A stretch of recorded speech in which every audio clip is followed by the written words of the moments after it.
So we're supposed to go to a party this evening, and the I received a message. It was a surprise party for a friend that I went to college with, and I received a message from his wife earlier in the week that it was like she asked me to come a month ago or so, and the message earlier this week said, "Hey Ian, looking for we're calling it beers, bros, shots, and whatever at the bar, so forth." So and the complete opposite of what you're into these days. Well, kind of. I would say it's like part of this journey is accepting that that's actually the complete inline thing with what I am all the time, and I need to but I'm choosing to make different decisions. But I get what you're saying. I'm being semantic. See, I'm not against the idea of, because like some people have the idea that, well, yeah, even if you don't drink, you have to accept the fact that you will be faced with adult situations where people are drinking. You're not going to, and I disagree. You don't have to be around drinkers if you don't want to. Absolutely. Everyone's who's on a. I don't know what the terminology is because I've been doing this on my own. I mean, not on my own, right? It's funny. Lonnie said to me the other day how we were just talking about other things, and she was talking about how admirable it is that I did this on my own, that I just made up my mind to quit drinking, and then I did it, and I've done it alone. And I'm like, I have not been alone. Yeah, I have you. I have Jack. Yeah. I have Ryan. I have I have so many hands. Spent a lot of helping to time hold me reaching up. out to people. Yeah, and talking about it. And I just was very honest with I had Nigel. I had the kids. So it's been a huge thing. But anyway, this was the first. Everyone's sober journey is different, and I know that some people don't have a problem with it. And there's certain friends of mine that I can be around because they weren't triggers during my drinking period. Yeah.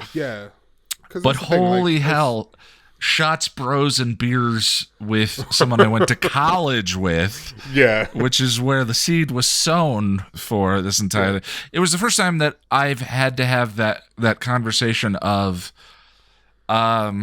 sorry, I'm sorry I said yes. I actually need to back out because I'm sober now, and I need to avoid triggering situations for myself in order to maintain my sobriety.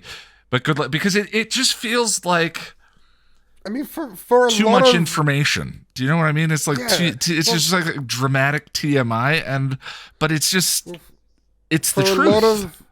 For all intents and purposes, you are a recovering alcoholic. That makes it sound worse than it was, but that's essentially what you are. Yeah. And you just, as a recovering alcoholic, you probably should avoid situations where everybody's drunk. Also, being the only sober person surrounded by drunk people is really annoying. No one likes that. No one likes that. Yeah, as someone who subjected you to drunken conversations where you were the only sober person on many occasions, I hear you. The annoying thing I find is like you'll be at a party or at a bar or whatever, and you're sober, and the drunk people will be like, "What's wrong? Why aren't you having fun?" I'm like, "I'm fine. I'm just sober." Oh yeah, but no, what's wrong? Shut up. Yeah, fun forcers. Yeah, and it's not only that for me with the ADD. Parties are massively overstimulating. And so I tend to enjoy the party the most when I'm sitting in the corner, just kind of like letting the party kind of wash over me. Even when I was into quote unquote partying, you would always find me sort of in the beer garden drinking and talking to people. I've never been a dance floor kind of guy, you know. Like get me really, really drunk and put on a song I like. Sure, I'll have a bit of fun, but I like to just chill out and chat and But I'm not a big drinker myself. Like I don't not drink. I just don't drink very often, and I have to have a reason to. Like, I've never been one to sit home alone drunk, and I mean sit home alone and get drunk. To me that sounds awful. It's wonderful. I did it. I remember I did it once a couple of years ago, and I don't even remember why. And do you know what? I found myself at like 2 a.m. watching WWE from the 90s. I was watching like old Stone Cold matches, and I'm like, I don't even like wrestling anymore. I mean, that's the thing. I had a lot of fun, and I remember I listened to like the Queen of the Damned soundtrack, and it was fun. But I'm not much of a music guy, but when I drank, well, like actually, that's the thing is because by the way, hi everyone, welcome to the podcast of the nerds. Nerds, yes, I got it right. I used to say podcast of the nerds. Welcome back to podcast of the nerds. Back. We are back. Welcome back to podcast of the nerds. My name is Jack. It's the little podcast that could kind of. Yes. It's been a little while. I mean, but what are we? Yeah. We used to be. I mean, and I would say, and my name is Jack. And here we are. Here we are. Yeah. So it was interesting because. Well, first of all, I don't go out very much. And second of all, most of the friends that I see semi-regularly are all very aware of the situation, and the one, I just heard the phrasing of that party and I just knew. It sounds like a college party, even though no one's in college. Yeah. I knew I couldn't do that, but but by and large, my friends have a glass of wine around me or whatever. It doesn't bother me, Yeah, something like that's fine. But I've been to. I walk past the bar, no big deal. And when people are getting together for the specific intent of getting drunk, it's a different thing. Yeah. But let me go back for a second. You mentioned drinking and music. I have a pretty vivid memory actually of you drunk, and we were hanging out on Skype and we started sending each other like songs that we liked, and I actually had a really good time. Yeah. Even for though me, I it was was sober. just see one of the big. I know it's a line that I've actually quoted on this podcast before. Mark Twain's line, and it may be an urban myth that he said this, but he said, "Quitting smoking is easy. I've done it 1,000 times."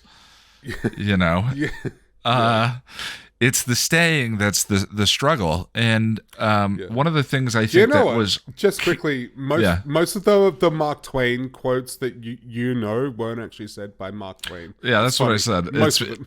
Yeah, that one. Sorry to cut you off there. It could be an urban myth, but it's true, and it seems like something a Southern gentleman might say. But the thing one of the things that actually helped it to stick for as long as it has is to not resist the fact that I enjoy it, right? Because all of the previous times I attempted it out of frustration and self-recrimination and self-hatred and all of this, and like, this is terrible, this is awful, this is bad, this is terrible.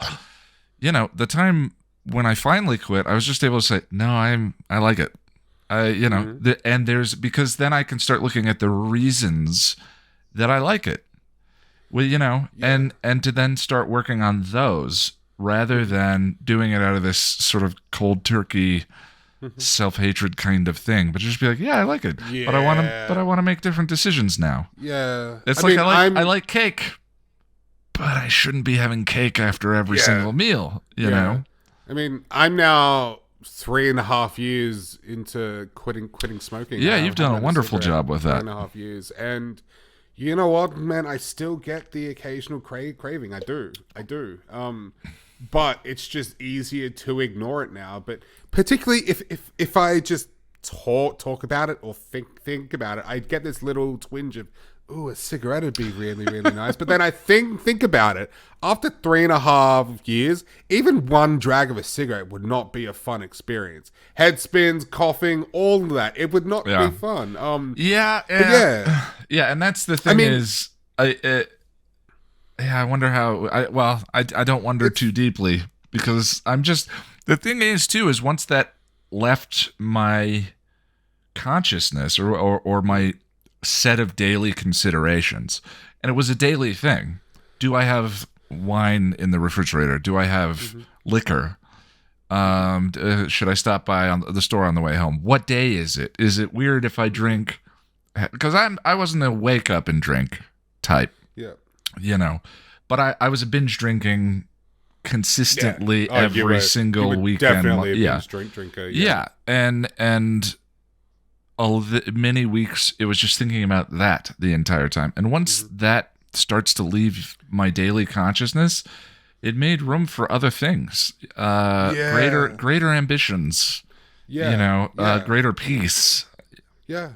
Well, it's a similar thing for me. The cliche is like, once you quit drinking, you realize that there's a reason you were doing it to the degree that you were doing it, and you still have to address those things. Yeah. And for me, that's anxiety, being neurotic, all of that.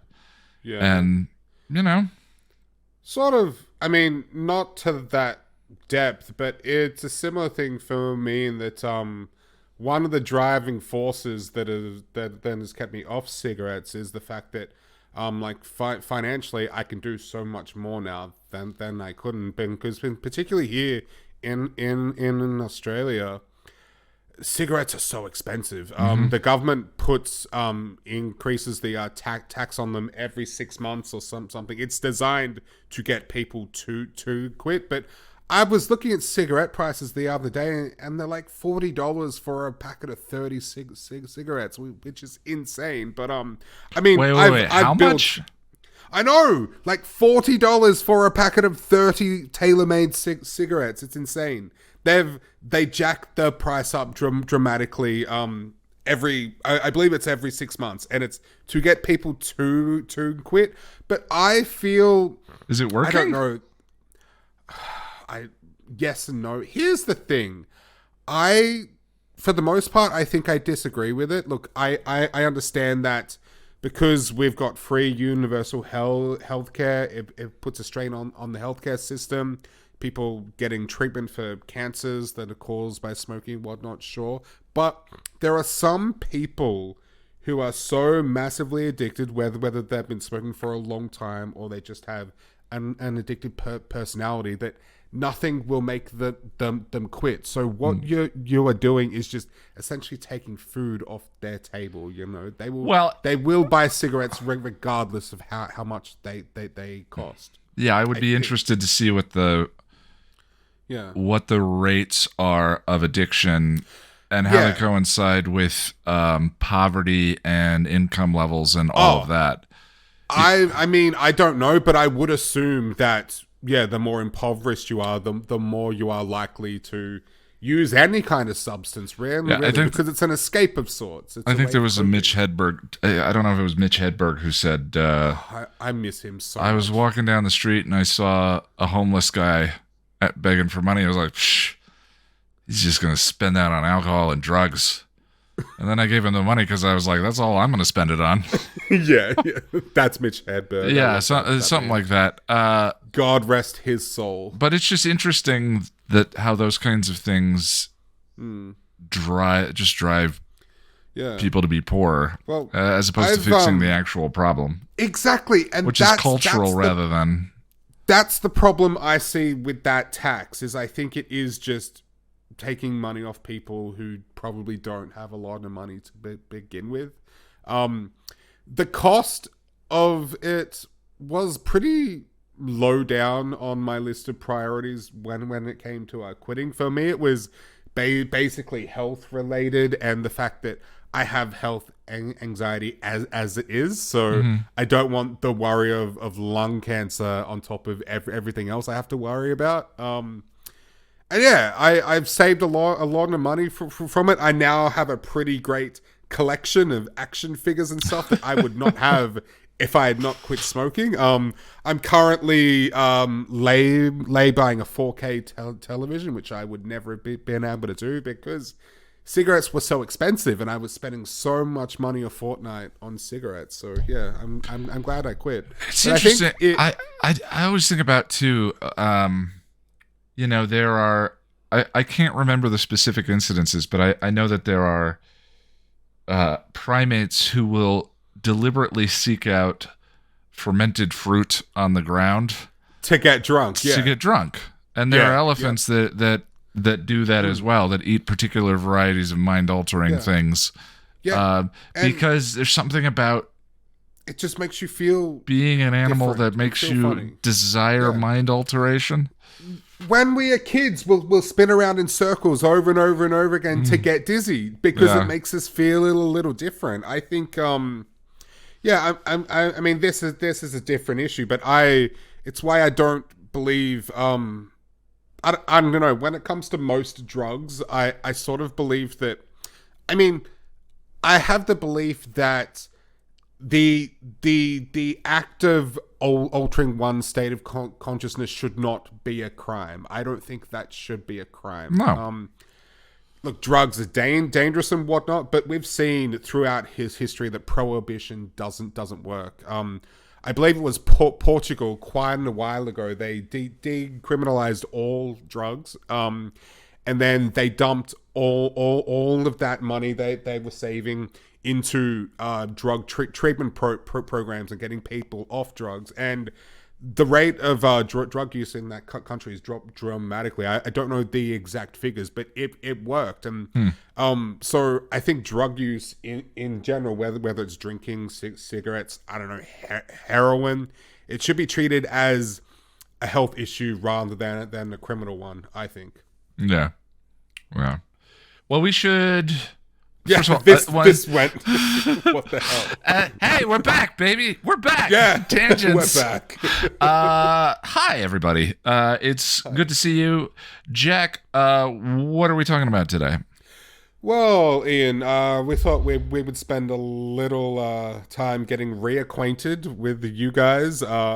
Talk a little bit about where we've been, what we've been up to, stuff we've been watching, playing, all of that stuff. And then we were going to have a little chat about something I have enjoyed quite a lot, which is Stranger Things season 4.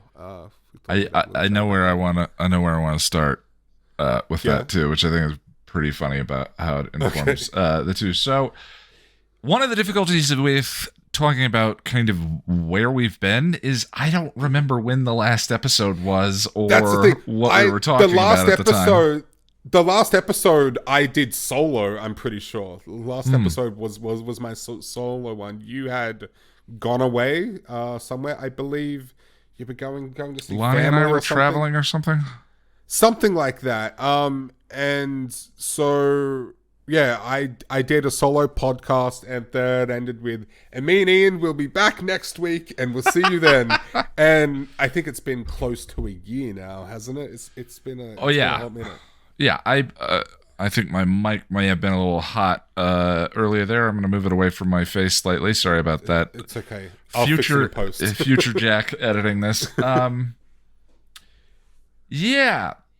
So essentially, in the last year, what happened with the podcast previously is we didn't really... I'm very proud of some of the work that we did and the things that we put together, but it was not proving to be a sustainable thing on top of all of the other things that were on my plate at the time. For me, speaking personally. Last year, moving to New York... It took a lot of effort. For both of us, yeah. Yeah, I moved to New York. I dealt with a couple of deaths of friends and family, and just trying to get the podcast to a certain state, and the financial fear around that, and those things, and or trying to get the channel. Excuse me, not the podcast. Trying to get the channel to a certain state, and the podcast nights were just because we didn't really have a sustainable, simple plug and play kind of format. We're just taking a huge chunk out of the week. We would get together on the day and we'd like, so what are we doing for the podcast today? And we would spend 2 hours coming up with ideas and scripting, and then we would start recording, and then you would end up going to bed at 2-3 a.m. Then I would be up all night and editing and getting it posted, and it just ended up being, I think you said, Ian, that it was like pulling teeth. Yeah, it was. I loved what we were doing, and who can complain about spending more time together? We love each other. Exactly. Yeah. So it's a weird thing to complain about, but it was it was just proving to be too much during the week. And like today, tomorrow, I'm hoping to finish editing I Was Made to Love You, and then have the patron, and then have the it's coming in. It's yes, it is. Then have the patron rewatch and hangout tomorrow evening. So tomorrow's going to be a long day, but here's the thing. In spite of all of that, you and I personally have spoken about bringing this podcast back, and how can we bring this podcast back with its acknowledged issues for us both. We've basically been talking about it every since week we went on hiatus. Every week since we went away, because I really enjoy these conversations, and it seemed like, we don't have a huge following, but it seems like the people that do listen enjoy the conversations too, and feel a part of the friendship. We have a small crowd, but the crowd that we do have are very into what we do. We always get such nice comments and people that seem to get a lot out of this, and that's a wonderful thing, I think. And part of the reason why I love doing this is connecting with people, because that's how you live, right? Yeah. So I had some. You can read your notes if you want to. I had some notes in here about what has been going on in the past couple of months. But honestly, to me, it's not really. Now that we're talking about it, it's not really the focus. It was more about here we are, and I think we have a good idea for eliminating some of the issues that were slowing us down previously, and we're going to talk about that in the next time on section, which is the last section after the reading. So the reading is back. I think we've only got one left. It's the final chapter of Here Is Gone by Terri Botta, which we went away for a year on the final chapter, and then I'm actually going to put up a single video that is the entire book for people to listen to if you want to. And then we need to figure out what we're reading next. Well, we've spitballed a little bit there and talked about the idea of doing a reading together, which could be fun. But yeah, we still don't know exactly what's going to happen there. If you've got any ideas, let us know, because if you have some suggestions, we even talked the last time about doing some fan fiction erotica. Oh, I am so down. Yes. Yeah. That could be hilariously funny. Because I mean, that's basically what fan fiction is for, right? No comment. Anyway. I mean, my mind immediately goes there when I think of fan fiction, because that's human beings are weird creatures, Ian. We are very strange creatures. But I think if you're cool with it, Jack, we can just move into talking about Stranger Things, unless you want to kind of run down some of the stuff you've been up to for the past couple of months. No, I mean, if we're not going to do that, let's just jump straight in. Yeah, sure, I feel like the details that are of importance will emerge in the coming episodes. Just all we really need to say is we've been just living, getting stuff done. Ian and I obviously are still friends. We still work together. Nothing's changed there. Like, the podcast didn't stop because of anything that happened between us. I think that's and if you follow the channel, which I'm assuming most people listening to this do, I think the other thing that happened was we started doing the rewatches more frequently every other weekend, and those, if in my mind, kind of took the place of this for a little while. I kind of feel like we were doing those a year ago, though, weren't we? Well, maybe. I don't know. Timelines are weird. It's all a blur. It's all been a big, wonderful, beautiful blur, Ian. So Stranger Things season 4. Oh wait, no, I'm sorry. It's been a little while. Everyone, we're a little rusty. We're gonna be rusty, so Yeah. bear with us. So why don't we kind of go back and forth, Jack? We wanted to do the what we've been watching or playing section. Whatever you've been watching, playing. If you want to leave a comment on the YouTube channel, let us know. Yeah. Jack, what have you been up to? What have you been watching? What have you been playing? Well, let's start with playing. I recently got into a game called Hypercharged Unboxed. It actually went pretty viral recently, and that's how I discovered it. It's a passion project of sorts made by five friends. And do you remember that movie from the 90s? You might have been a little old for it, but it was called Small Soldiers. And basically, this company makes these like action figures, but they put like super power, like they were like army action figures. And they put these super powerful processors in them to make them really great toys. But they sort of came to life and started waging war with each other. Essentially a kid's film, but that's basically what this game is. You are a toy soldier, and you jump into a map. Like there's like a death match, or there's like horde mode where you face waves of NPCs. But it's basically you're a little toy soldier running around a map, and the map might be a kitchen or a child's bedroom. Like, it's really adorable and cute. But basically a first-person shooter, and it's a lot of fun. I've been enjoying it. The only thing I would say is that it feels a little bare bones at the moment. But that's because it was made by 5 friends who didn't expect it to really do anything. So I'm hoping now that it's got a lot of support that they will expand on it a little bit. But yeah, I mean, if you're a first-person shooter fan and like stuff that's a little silly, check it out. It's a lot of fun. All right, that's Hypercharged Unboxed. What else you got? So Red Dead Redemption 2. I didn't finally finish it. I played most of it. I know the point you got to. It has the game. I finished the game. It essentially has a big epilogue. Yeah. And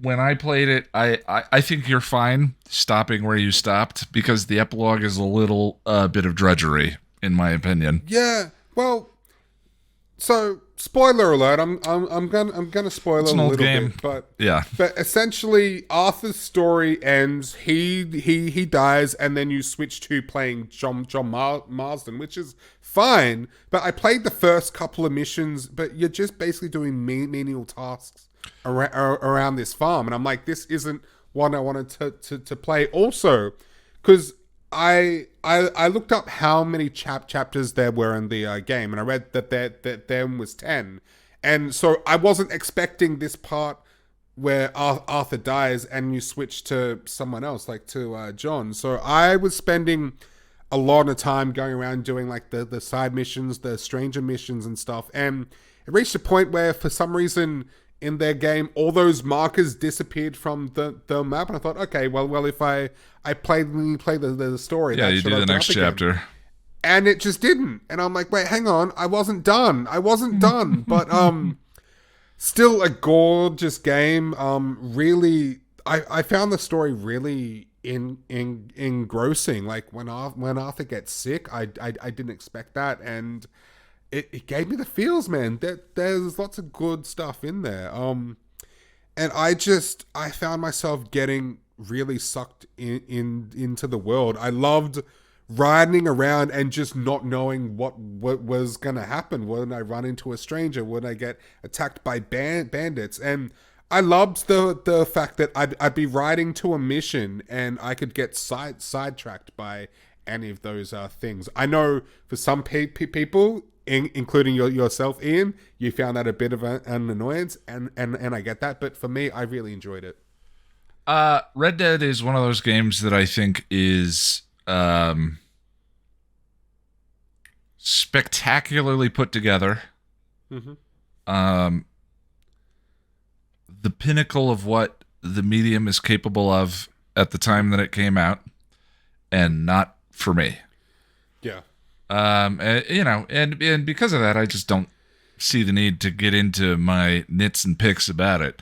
But the funny part is, I recently bought it again. I think I beat it on the PS4 originally, on a 5400 RPM hard drive in a PS4. You can imagine the load times. That would have been Rockstar level load times that you had to deal with there.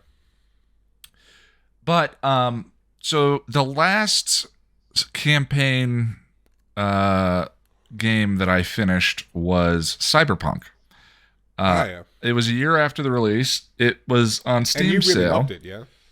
I went in with, because of the fiasco over the game's release, I went in with rock bottom expectations. And you're not a big sort of first-person shooter guy either, and that's essentially what their game is, but it's a little more... I am a big cyberpunk fiction guy. I read Altered Carbon back when it came out. I've read Neuromancer and Snow Crash, and there was a period where I was specifically seeking out cyberpunk. Genre fiction. I love science fiction, and cyberpunk's a fun subgenre. Love Blade Runner, of course. Who doesn't love Blade Runner? There's people that don't love Blade Runner. That's true. Yep. I loved the Denis Villeneuve Blade Runner. The new one was really wonderful. But anyway, just decided for $30. But the thing that put me over the edge was I found a VR mod for the game. Oh yeah. Yeah. And the idea, so even I love VR so much. I mean, the first game I finished was Hellblade, and Hellblade is a spectacular game. Oh, that's such an emotionally affecting game. And Hellblade, to me, just makes me so frustrated because all they did was they took the AAA. I don't know if Hellblade's considered AAA, but it's very high level, and it feels it. They took it, but they're a pretty small studio, if I remember correctly. But they just took the normal game that they were releasing on consoles and converted it to VR. So you're a floating camera behind her. It's the same game. It's just three-dimensional, and you can look all around. It's still third person. Like you see her in you're front not. of you. You're I not didn't know that. On her head. So you're floating behind her and working that way. Okay. And I loved it because the thing of it is you're traversing Viking hell in that game. Yeah. Right. Like some would argue that that's not true. 3D, like VR, but no, it's not 3D. It is VR because you're a floating camera behind her, but you can look. But you can look behind all you around. So if anything, I mean, the game is incredibly affecting. I would probably it also put it in. Does. Go sorry, ahead. what? No. Go ahead. Just it also does atmosphere very, very well. I think it's very atmospheric because of what it's actually about, and that it's an attempt to use the medium for something much more thematically interesting, which is mental health and all of that. It's very fantastical, but something about it still feels very real and very I've never grounded even. I don't know. I've never cared about a video game protagonist more than I care about Senua. No, I haven't finished it, but when I was playing it, I genuinely wanted to help her. Like, I wanted her to get through it. I really did. I was so big on it that when Lonnie and I were first starting to date, I suggested she play it, and we finished it. Oh, wow. We finished it on video chat together.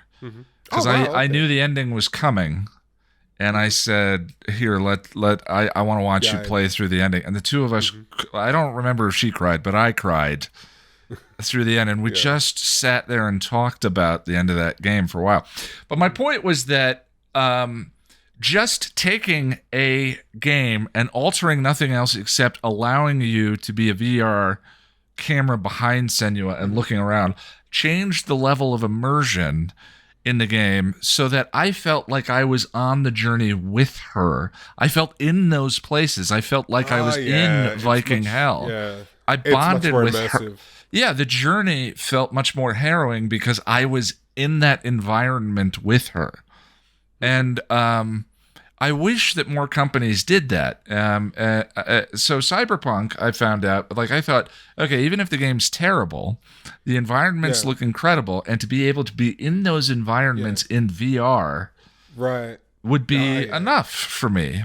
And for those who don't know, it's made by CD Projekt Red, who did the Witcher series. The launch was a disaster, and the game. Here's the thing: I pre-ordered it, and so I started playing it at launch. And to be fair, I didn't encounter a lot of the awful glitches that a lot of people did, but it felt very unpolished and weird at times. The worst glitch I found was there was this one scene one bit where you had to walk in a doorway, but there was a police officer standing there.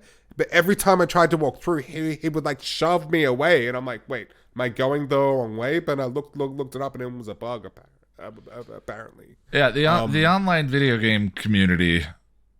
The loud members of the online video game community. It's some of the most entitled online community. Because here's the thing, it's the world we live in now. We're all beta testers. If you install the latest version of iOS on your phone, you are a beta tester for Apple. If you pre-order a game, you know what you're running a risk. It's just a given. Yeah. Now is that the way it should be? No. However, it's not CD Projekt Red that did that too. But CD Projekt Red have proven they know what they are doing and they make good games. I knew from the get-go, I was like, no, they're gonna fix this. Of course they will. Yeah. I was like, has anyone played a Bethesda game?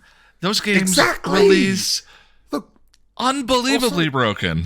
Also, Skyrim, I love it, but it is clunky as fuck. It really is. It is a clunky game. I went in rock bottom expectations. I stopped playing it. It's a clunky VR hack, and it was still my favorite VR experience that I've ever had. Okay. And I've spent thousands of hours in VR now, and it never was not. You know, I don't use the term awe very often, but there were so many times that I just stopped and looked around with awe and wonder at what I was seeing. And that's the power of VR, is there's beautiful graphics, but then there's being in that world. Yeah, I remember you telling me specifically, I think you said you were in the desert and you looked back at the city and you were just... And I just stood there in the desert. Yeah, I just stood there in the desert looking at the city, realizing that I had driven that whole distance. There were times walking through the city when it started to rain, and I looked up and a car flew over my head in the rain. Yeah. And it was like being in Cyberpunk is partially noir inspired. It was like being in a noir detective film. Being in the film. That's what I'm saying is when you watch Star Wars, you're not in Star Wars. No. There's a huge distinction. You're observing it from the outside. When you play Resident Evil 2, you're not in Resident Evil. You're watching the game on a two-dimensional surface. You cannot watch footage of VR online and understand what that sense of immersion actually feels like. It was astonishing. And to top it off, the game was fixed. And I really enjoyed it.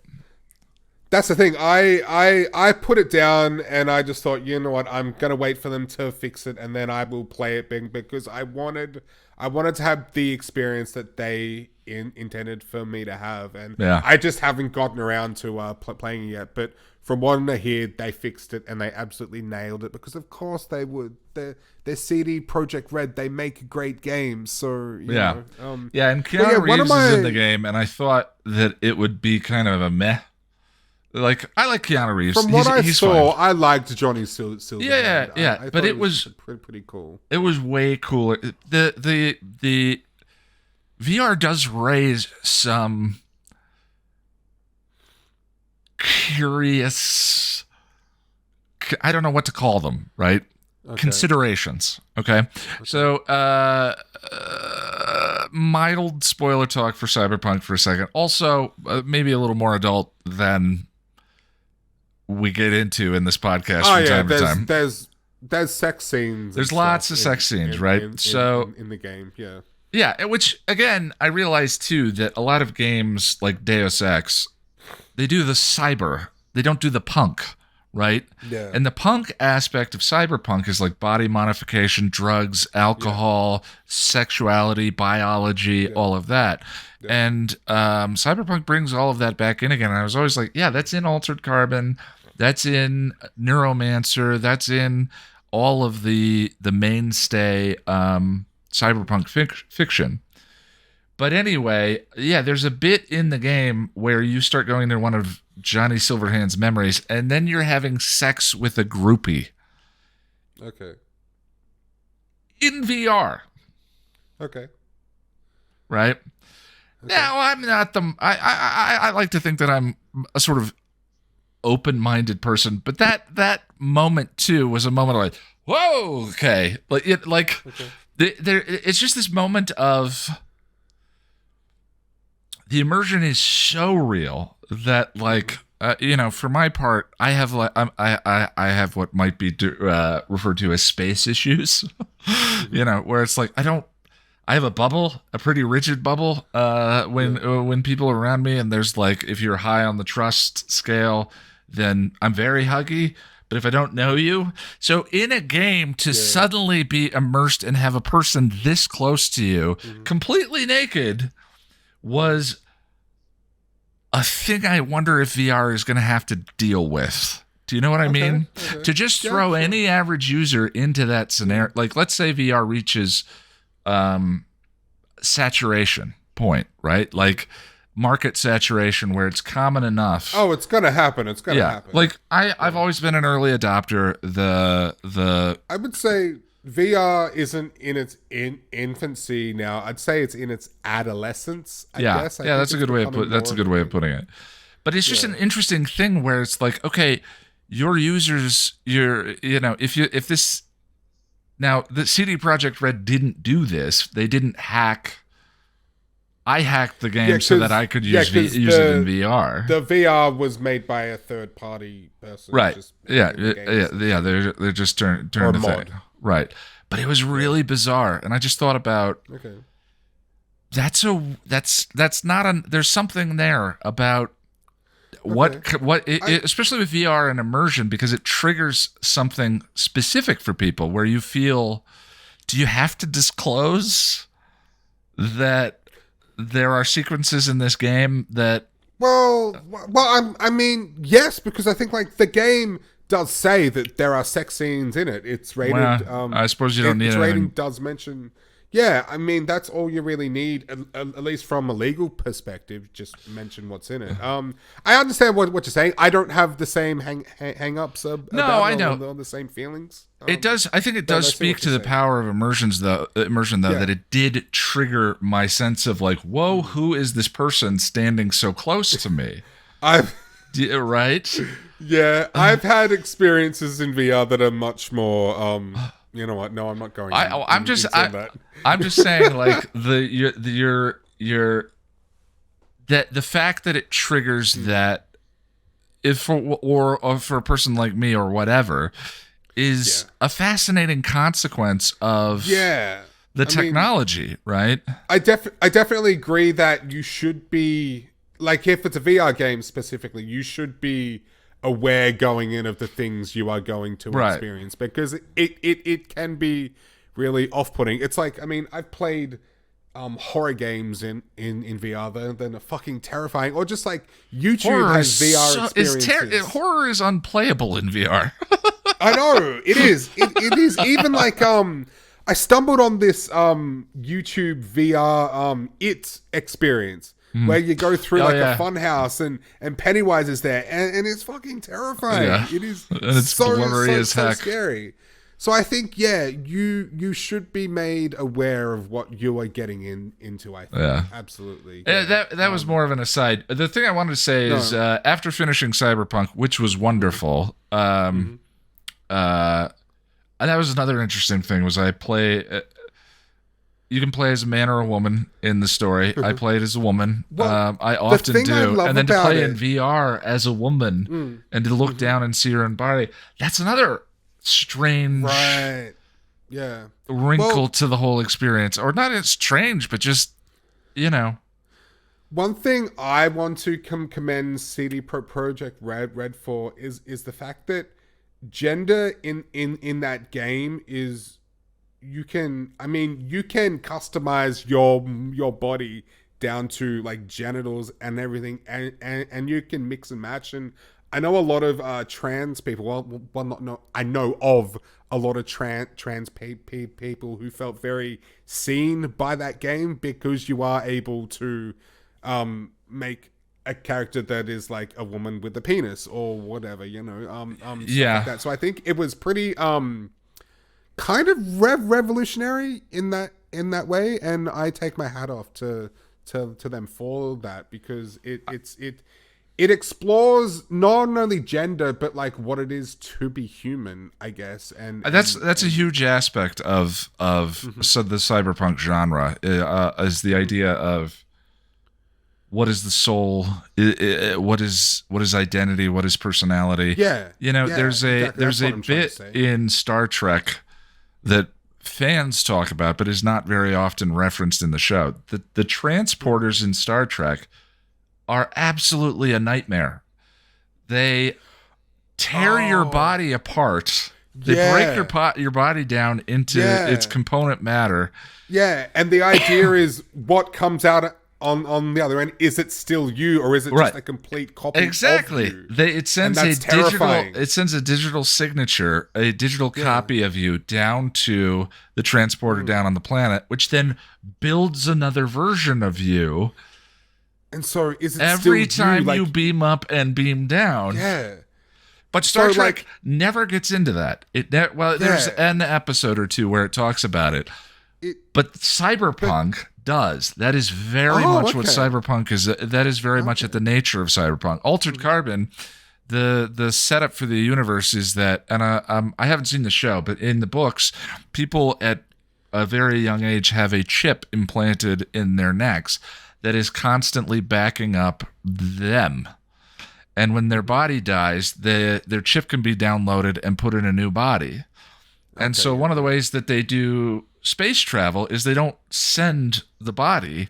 They just transmit the person's personality through needlecast to a body waiting at the other end of the transmission. And then you're downloaded into a new body. And that way. So, but when your personality is in the computer, you're in a virtual space, and there are implications there, right?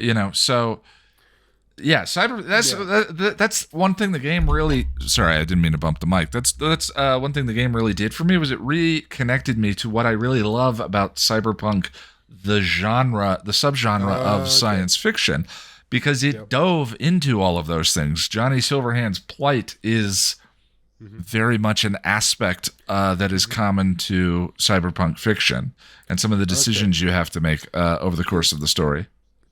I even felt, because I played basically all of the, is it prologue or epilogue? I get confused. The intro. Prologue. I played prologue. Yeah, prologue. I got all into that to the point where the game opens up and you can just play it. And I was already emotionally affected by that. And I'm like, wait, my character's dying and I have to do all this stuff. And like, what? That's crazy. So they did a great job there. And I really enjoyed it. I'm looking forward to getting back into it. I've just got, like, dude, I've bought games in summer sales that I haven't even installed. It's insane. But just lastly too, I've been playing a game called Dead by Daylight, which I love. I'm not sure if I've mentioned it on the podcast before, but it's a match-based survival horror game. You load into a map, 4 survivors who play on the team against one killer. The survivors' objective is to repair generators that power an exit gate. You power the gate, you open the gate, and you get out. The killer is their objective is to attack you, put you in the dying state, put you on a hook and sacrifice you to the entity. And it sounds a little basic, but it's actually pretty in depth. There's a whole bunch of different skills and perks that you can add to your character that change up playstyle and whatnot. You and I have played it quite a lot, Ian. I get horror fatigue very quickly. I think it's very fun. It is. It's very arcadey. It feels arcadey in a sense. But about two or three games and I'm good for a little while. My nerves just can't take it. Yeah, I've just become sort of obsessed with that. That's been my replacement for Overwatch. That's my fall back to now. And I just like the fact that it's like there is no story or campaign. It's match based. Each match will last like 15 minutes, and it's just something you can easily pick up and put down without getting too lost if you don't play it for a while or whatever. That's pretty much it. What have you been playing, sir? Well, after Cyberpunk, I kind of fell into a hole. Lonnie introduced me to something that I have been resisting for 15 years because I was like, I don't think that would be a good thing. Yeah, I started playing World of Warcraft with her. Oh, yeah. Which, by the way, is a very fun couple thing to do. We sit next to each other and watch something on television while cruising Azeroth looking for jellies. Anyone who's played World of Warcraft will know what that is. Or grinding the latest story or whatever it is. It's just it's so fun to just spend time in that world together in the evenings while taking in Survivor is the other thing that she got me. I never really watched reality shows. I mean, I did a little bit when I was younger, but it's never been a big thing. And I am hooked on Survivor. She and I have a lot of fun watching that. I remember years ago watching a season where they were in the Australian outback. I remember that, but that's a famous Survivor's one. been going. That's been going for like 30 years now or something, right? It doesn't feel like it, but it has. They're on season 42. What? Yeah. So now, it's been going longer than I thought. I think sometimes they do like 2 seasons a year because there's only 12 episodes. But we've been doing a lot of that. But the problem is whenever I get into a grindy game, be it Dota or Destiny you go all or out. what, I get so hooked. I find like, okay, what am I going to do? I'm going to do this. This is one of the harder things to do in the game. And I just go, wait, did I fall off the wagon? I love video game storytelling. We were talking about Hellblade, and even Cyberpunk. Cyberpunk's story is okay, but the world is wonderfully immersive. So when I get into these grindy games, I fall off the wagon doing campaigns and stories, and that's something I really enjoy. So I'm trying to take a little bit of a break from it right now, and have been playing Life is Strange: True Colors. Oh, okay, cool. That's one of those Telltale style games, right? Yeah, they're essentially choose your own adventure kinds of stories. I've played, this is the 4th game, and I've played all of them, which is weird because I don't love them. Okay. The first game I thought was interesting. Are they connected? Like they're I think they're all in the same universe. They are episodic games. That's the Telltale style, which I don't love anyway, because there's always an episode that to me feels wasted or didn't need to be in there, which we'll get into with Stranger Things in a minute. So the first one, and they're sort of young person, angsty adolescent tales. Oh, okay. Sort of like young adult times supernatural stuff, right? Oh, okay. So Okay. a little Buffy in that sense, right? Yeah, There's magic. They're grounded in the real world, and then some kind of magical fantasy thing occurs. They're very like the X-Men. You know, the X-Men were Yep. adolescent tales about feeling out of place, all of that, and I love that at the very least. Yep. The first two you play. You play as teenage girls in high school, Mm-hmm. and then the third one you play as a pair of Hispanic brothers, and then this one you're playing as a young Asian woman who moves to Colorado, Mm-hmm. right? So, in terms of just representation, right? Not a lot of games that have any of those things that I just mentioned. Right? Like, Okay.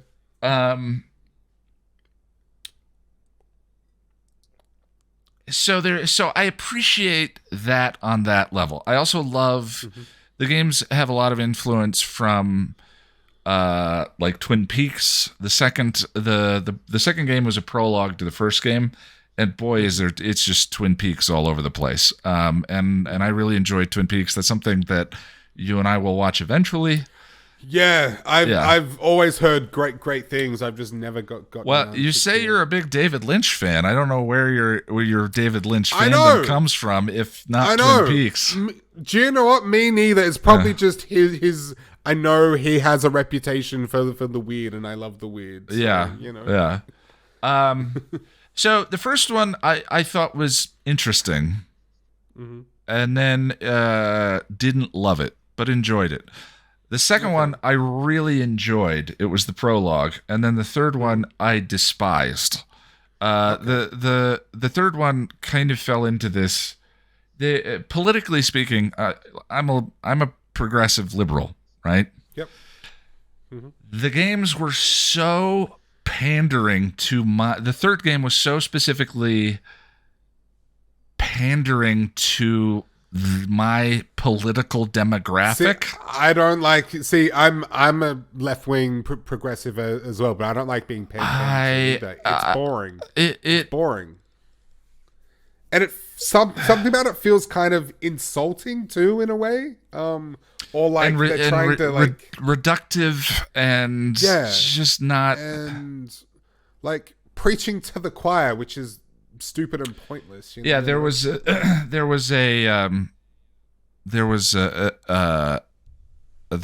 Meteor movie on Netflix about the meteor that was going to hit Earth, and the big criticism. Go ahead. Sorry, what? No. Don't Look Up. Don't Look Up. Right. Yep.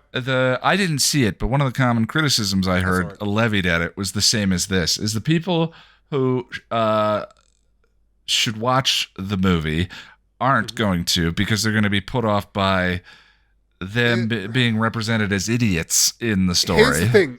I really, really liked it, but I know a lot of people didn't. And the main criticism is that most of the characters are like cartoonish caricatures, and that's true, but I still liked it. I think I liked what it was trying to say. But yeah, if you're a like ultra right wing conservative, you're gonna hate it. Yeah, and then everyone, or if you're a climate change who isn't denier or whatever. Yeah, everyone who isn't already knows the lessons that the movie is trying to say like, anyway. That was the problem with the third game for me. Oh, okay, yeah. It was the same kind of thing. The issue, yeah. Yeah, it's like it's so unsubtle. There was no subtext to it. It was just text. Of the entire thing, and I get it. No, I get that. But it just sinks into sort of what is the term? Tragedy porn? I don't know exactly what. Something about like there's something about having your heart ripped out that can be like. Just tell me a story. Like this should be. This all makes sense as sort of the subtext to the interesting story, but to have it be the main thing is not why, for me personally, is not why I enjoyed the previous two games and why I have been loving the fourth game. The fourth game, Life is Strange True Colors, well, it could be also because I'm from Colorado. The downtown, and seeing the Colorado flag every place is a lot of fun. The downtown in the game is modeled after the town I grew up in, which is Boulder, Colorado, which is 20 minutes away from here. And it's about a young woman who gets out of, I think it's juvie or a home for troubled young kids. And she goes to live in a Colorado mountain town with her brother. And she has the ability to see and feel other people's emotions. So during the game, if certain people are feeling sad or feeling angry or what have you, they glow a different color light. And if she stands close enough to them, she can start hearing what they're thinking when they're... That sounds like a fun mechanic. Very cool. Very cool. And one of the criticisms that's often kind of levied against these Telltale style games is the graphics engine is secondhand. The Telltale engine felt very long in the tooth by the time Telltale went out of business. Yeah, wasn't there cell shading? I think, or it looked cell. They did a Borderlands kind of thing, but True Colors is ray traced. The environments are gorgeous. Oh, wow, okay. It is really a lot of fun. I'm really enjoying it. And I just love, one of my favorite things in video games is video game storytelling. I love the challenge of, the first way that it happened was sort of cinema cutaways. So cut to a cinema, Final Fantasy VII, you play to a point and then you stop and you watch a 3-minute movie. And then you play, and then you watch another 3-minute movie, right? Yeah. So Uncharted has a lot of in-engine movies, but a lot of times the scenes unfold and you're inside of them, playing through them. It's very it's very linear, but they're controlling the paths that the car can go. Yeah. But in the meantime, dialogue is flying around. They make you feel like you're driving the 3-minute movies that they used to cut away from. I really do enjoy that, but I hate it when it goes too far like that way. In that, like, for example, the Metal Gear games, you can have like a 15-minute cutscene. Like, just let me play the freaking game, please. Yeah, well, that's the thing is, I think a trick is if you can put the controller down. That's not what I'm talking about when it comes to video game storytelling. And I mean, Life is Strange is a little bit more of the just long dialogue sequences, and you kind of pick and choose whatever. But as long as they have ramifications for how the story plays out, I'm in. I'm interested. Yeah. So that is one of the issues that Red Dead has is the choices don't matter for the most part. Yeah, I mean, it's a completely linear story. If you say no to certain things, from what I can gather, it just closes off a part of the quest line for you, which doesn't really matter. You're just making their game shorter. Yeah. Well, but the thing it's still an enjoyable story. I think both have a place. The and Red Dead's full of emergent storytelling. Like you were talking about riding from place to place. And you stumble on a thing, and then you have to go help this person, and then you get attacked, and that's an emergent story that happened, maybe not to just you, but not to very many players. XCOM. XCOM was my first real experience with emergent storytelling, where you name all of your soldiers and you grow attached to them. And I remember when I was playing that for the first time, my buddy and I would have stories about, I had you running down the hallway, and then there was a muton at the end of the hallway. But then Lisa came in with the rocket launcher and turned the corner and shot around the corner. Like these stories that were not scripted or built in, but just the way the gameplay came about created an arc of a story in and of itself. And like I said, I love a good Naughty Dog linear story, and I also enjoy an emergent story too. They both have a place.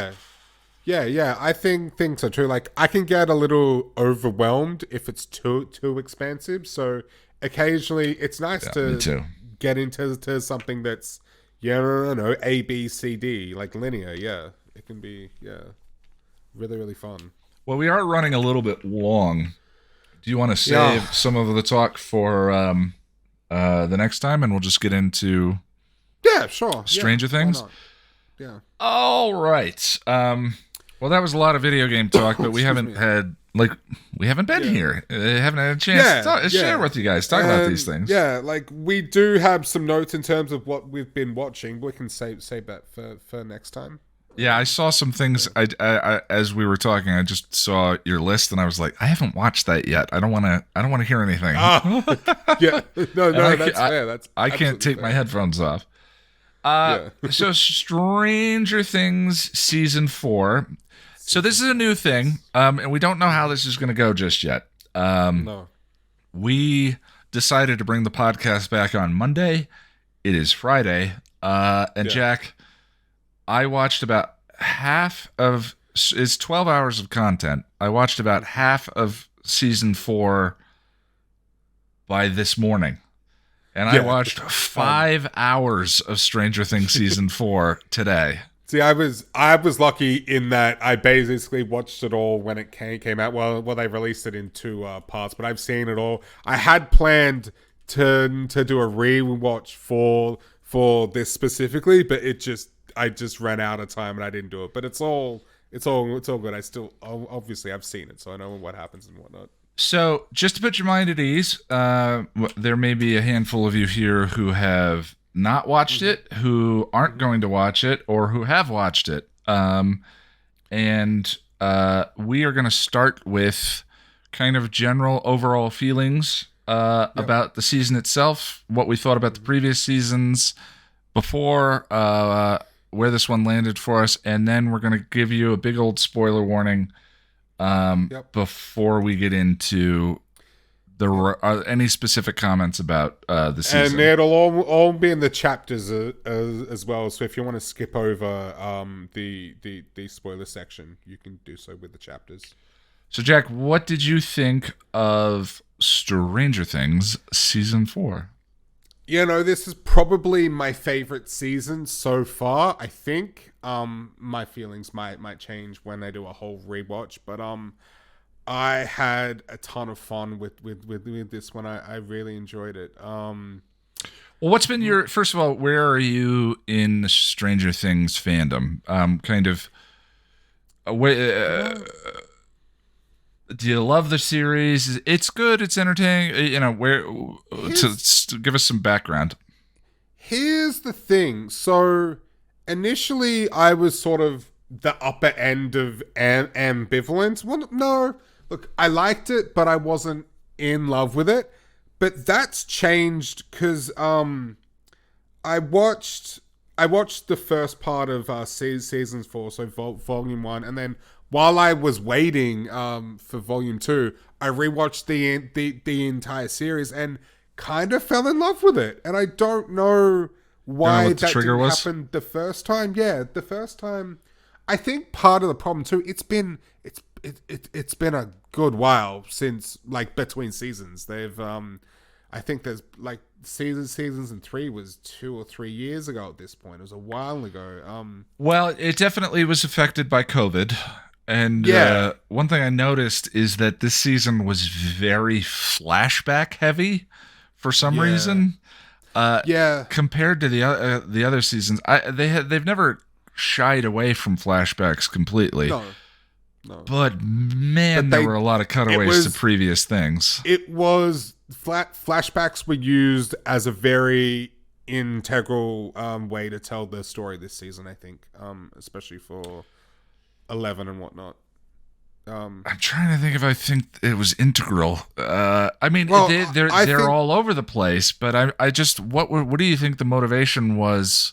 well, Other than COVID, because I think that you brought up COVID, so I just wanted to, I thought maybe that was the driving influence of it. They thought, I don't know. See, I liked the flashback stuff, but I think now let me be clear. Mm-hmm. There's with the season, and again, not talking about spoilers. There are two different kinds of flashbacks that we could be talking about. I'm talking about showing stuff, right? No, I'm not. I'm talking about showing scenes from previous seasons. There's also in this season some flashbacks that are stories that we haven't seen yet. Stories previously. They and that's different. I had no problem with that. They cut to stories. I think the 11 stuff was integral, I think. Yeah, and there's the only way they could have done that non flashback was to make that season 1. Like I realized that we were talking about two different things. I'm talking about there are an incredible number of cuts to stuff that happened previously in the show, in episodes, and they won't shy away from a montage. Yeah, but there was a lot. That's probably sort of retconny, sort of. We need to explain this to That's interesting. The only thing I can think of is that it just. This is the thing is the show's incredibly tropey on purpose. It's deliberately. Oh, yeah, absolutely. It's infamous by for design. Yeah, it's infamous for it's nostalgic and it's infamous for its use of nostalgia, not only through the visual stuff that it puts in it, but the kinds of stories that it's doing. It's doing Stephen King. It's doing Steven Spielberg. Nightmare on Elm Street, particularly this season. This Nightmare is a huge one this time. And I love that. I actually love that. I think that it's the greatest form of flattery is imitation. Absolutely. See, right. I don't. Yeah. I guess no. I'll save that for the spoilers section. Yeah. But I feel like I didn't mean to. I totally hijacked you. No, I just said that it has been a couple of years, and I was wondering if the all of the use of previous footage from the seasons was COVID driven, because I just noticed there was a lot of it. That's an interesting point. I think maybe, I don't know. I don't think, because when I get really engrossed in a film or a TV series, I like to watch tons of interviews with the cast and crew, because I like to get a sense of how it was made, and like what parts were improvised and all that stuff. I love that, and so far I don't think the Duffer brothers have touched on that. So it's an interesting question. So you were talking about you could have taken or left the first 3 seasons, then you revisited them and you fell in love. What do you love about the show? I mean, I am a big horror fan, of course. I love my horror movies and just horror aesthetic and theme and whatnot. So that's sort of in my wheelhouse. But honestly, the show's got so much heart. I mean, it's got 2 of my favorite things: horror and feels, and I think it does that really, really, really well. It also, you and I are big fans of our character-driven pieces, and holy shit, this does character so freaking well. I think, and there's just so many, like, for example, my first time through it, just watching the seasons as they were released, I didn't. There were a couple of things that I just didn't connect at the time. Like for example, how much of an amazing character arc that Steve has had over the series. Like, he goes from like this douchebag to like a good guy, but it's done in a way that feels very natural and earned. You know what I mean? I think it's just I don't know. I feel like I guess because there was such big gaps of time between some of the seasons, I just lost some of the fire for it. So then I would jump back into it, not really remembering too clearly what happened and all the connections. And like I even forgot for a while that Jonathan and Mike were sorry, not Jonathan and Mike. Jonathan and Will were brothers. For some reason I completely forgot about that. And just lots of little things. So I think I guess it just felt disjointed in that sense. So I think watching it now, from season 1 into season 4, I've been able to see it as one big piece, and I'm like, wow, this is actually really. It's just really good, man. It's really good. This season specifically, I started to feel them pulling together. The first 3 seasons felt like, they had a foundation of lore in the first season, and then they iterated and built something else in the second, and then they iterated, but it never felt like it was growing to a point until right, and that's what this season is. This season does a good job with that. Lore wise, it definitely starts to make those other 3 seasons feel like they were adding up to something here. It still feels incredibly it still feels like improv. It doesn't, I think that most of the time when a show like this is made, it is improv. I think that Buffy seasons 1 through 7 or Angel seasons 1 through 5. I mean, like we talked with Tim Minear in one of the hangouts, and they were making it up as they go along. Yeah. But the really successful shows managed to pull it off in a way where it feels like it was planned from the very beginning. Yeah. Right? Right, yeah. And then there's other shows like Lost or what have you that sort of, or Battlestar, where sort of like you're like, I hope they know where they're going. I hope they know where they're going. And then you come to the end and you're like, they didn't really know where they were going. Yeah. Right.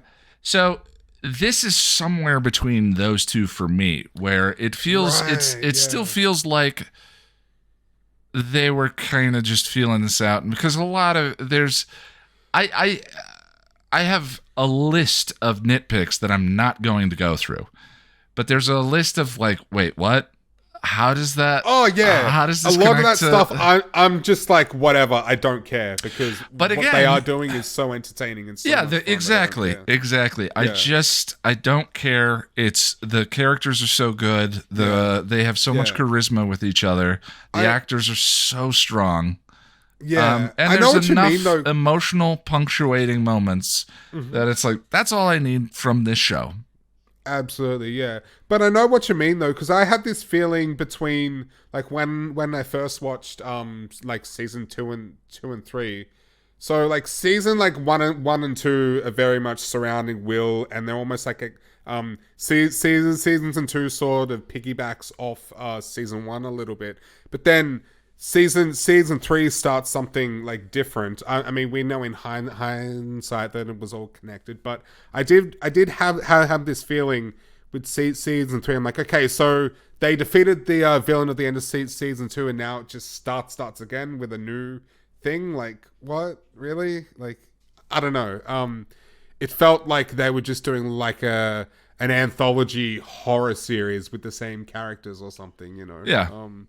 Yeah. But now, in hindsight, it's all part of the one thing. So, yeah, I mean, that's kind of not really too spoilery, I guess. But, yeah. So, season 4, say it's one of your favorites, or if not your favorite from the bunch. I know why, but do you want to say why? I can guess why. Yeah, I mean, I absolutely love the villain of this season, Vecna. Yeah. And we talk about how heavy Stranger Things borrows from other things. Do you think Vecna was borrowing from something? Oh, Vecna is absolutely an homage to Freddy Krueger and the Nightmare on Elm Street who I believe franchise. is one of those heads Yes, watching us from behind you. Freddy's like right there. I love Freddy Krueger. He's my favorite horror villain. Nightmare on Elm Street was the first horror movie I saw when I was 5 years old. My sister let me watch it because she thought it'd be funny to see me scared, and I was scared, but it also kickstarted a lifelong love of the genre. Now, some people are saying that this is just a straight up ripoff, but I disagree. It's not a ripoff. It is an homage while still doing its own thing. But it is very much inspired by Nightmare on Elm Street, Vecna, his powers, the way he works and whatnot. And we even get a cameo from the bastard son of 100 Maniacs himself, Robert frickin' Englund. Holy shit. I audibly squealed when I saw him. Like, I was so happy. I love Robert Englund. I met him a couple of years ago at Comic-Con. He's such a lovely guy, and he has such a love of the genre. He just loves films in general. You watch an interview with him, he loves all kinds of films, but he has a soft spot for the horror genre because it gave him such a big platform and such a career, a career that a lifelong career essentially. He credits Nightmare on Elm Street with his big break sort of thing, but he's done lots of stuff, obviously. But yeah, like very much an homage and a love letter to Nightmare on Elm Street, and that warmed my cold. I knew it would so much. Yeah, I loved it so much. Well, I am a child of the 80s. I was born in 79. So this show is, we talked about pandering to me. Politically pandering to me, I'm not interested. Yeah. Pandering to my childhood, I'm not ashamed to say it works, but it works. Okay, yeah. I mean, I was born in the tail end of the 80s, so I sort of know what you mean. Like, because the early 90s weren't all that different. I mean, it's so blatant. It's so blatant, and it works. You know, I hear they had the third one has cuts to Back to the Future, and I hear that Alan Silvestri music in the background. And I just go, yeah.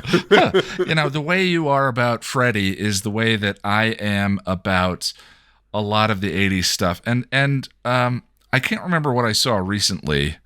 Oh, Lonnie and I were attempting an MCU rewatch, and we were watching and I attempted one too. We were watching Captain Marvel, and Captain Marvel is 90s attempt at something similar, but it's just but it's different, and it doesn't have the same kind of wonder and love of the things that it's talking about. Right. It's Marvel, just like, hey, remember Blockbuster? Guys, remember? Yes. Yeah. Remember this? Yeah. Yeah. Hey, here's a Nirvana song. Whatever you think of the plot, I'm just talking about the use of its time period felt perfunctory.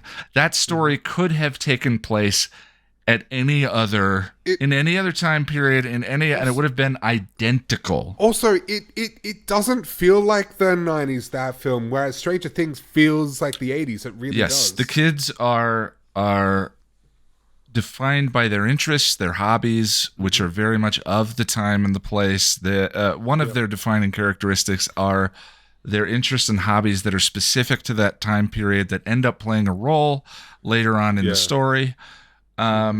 It just feels much more integrated in its obsession with this particular time period, and it just is one that I have,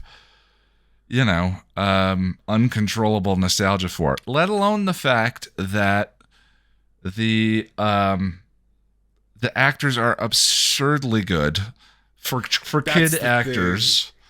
Well, here's the thing. I think you make the distinction. I think there's child actors, and then there's professional actors who happen to be children. And Sure. I think it's the latter with this group. Even, but I feel like they're much better actors now than they were in season 1. Like you can see them improving, but that's another thing too. Is sometimes child actors grow up and they're not good anymore. It's very strange. Yeah. Because it's a fantasy play kind of thing when they're younger, instead of a fitness, and that boy has adolescence hit some of these actors, like a freight train. I remember going through. I sprouted in junior high school. I was all bone and no flesh, for a little while. Parts of me grew at random lengths, one leg longer than the other one. So I vividly remember this awkward stage of adolescence that it's interesting. You don't get to see the kid actors age through this period in a group. Or at least I haven't seen it in that way very much. And to just sort of let it be and to not, they don't overly comment on it. It's just sort of, they're all dealing with that phase. It's really fun. So it's very character driven. It's very nostalgic in a way that is very appealing to me. It's humor with the right amount of emotion. And that gets me over the host of things that's the thing, bother me about the show. It is also it is a horror, but that's not the point of it. Sure, when you were talking for a moment, it sounded to me like you were, another one that I know you really like that I actually really enjoy too is Mike Flanagan. And I think Flanagan is better than this. I think that Dr. Sleep, I think that Midnight Mass are... Yeah, it's not even a question. They're some of the greatest works of fiction ever. Yeah, this is incredibly entertaining, and that's all it needs to be.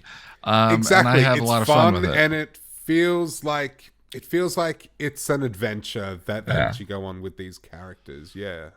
But I specifically noticed this time during the sections that I spaced out on that the long bits of exposition. The plot takes a couple of turns in the last couple of episodes in order to tie things together, and I had to weigh in my heart whether I was annoyed by how convenient that was that character and that was that character.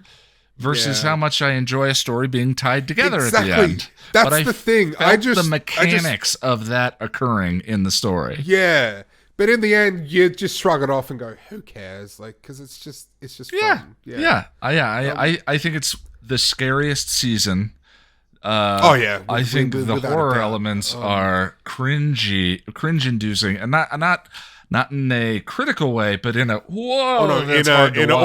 it's very graphic. It's shocking for this show because you wouldn't think they would go as hard as they did. But if you're squeamish, buckle up because holy crap. I probably go, and I apologize. I think my mic is. I'm going to turn my mic down slightly. Apologize if I've been peeking. Jack's going to normalize the audio here it's all good. when we're all done. But if I've been breaking the red line, we'll talk about the rest in spoilers. But before we get in there, the one thing I would say is I think the first season of Stranger Things felt like something familiar and yet new. The second season, I struggle to remember. I have to reach for and same, and kind of go. It felt like the pieces being moved into place for the story they wanted to tell, which was the third season. Yes, and then the third season felt like a high point where all the characters were in the same space. all were sort of on the same track. All were doing the thing that they were attempting to do, and the mall was a wonderful setting for that, and it grew to a very absolutely and for the nostalgia factor, a shopping mall. Oh my god, I loved it so much. And it grew to a wonderful visual high point. This season to me feels more like season 2, where all the characters are off on their own, and there's a lot. There are several. And some characters disappear they have one scene in an episode and then are gone for a period of time. But it feels to me like the pieces being moved into place for the next story that they actually want to tell, which is going to be season 5. And that's very clear, especially when you take the ending of this season into consideration. Yeah. It's all a big setup, essentially. And that might sound like a spoiler, but every season has a cliffhanger. Every season ends on a cliffhanger. Exactly. Especially if you've seen previous seasons of the show, you'd just be expecting it. Although, I feel like there were elements of this season that were pretty subversive in that I didn't see them coming at all. Like, I was pretty shocked with some things. I'll be curious to ask you what those were, but I would probably rank the seasons 3 is my favorite, 1, and then this one, and then 2.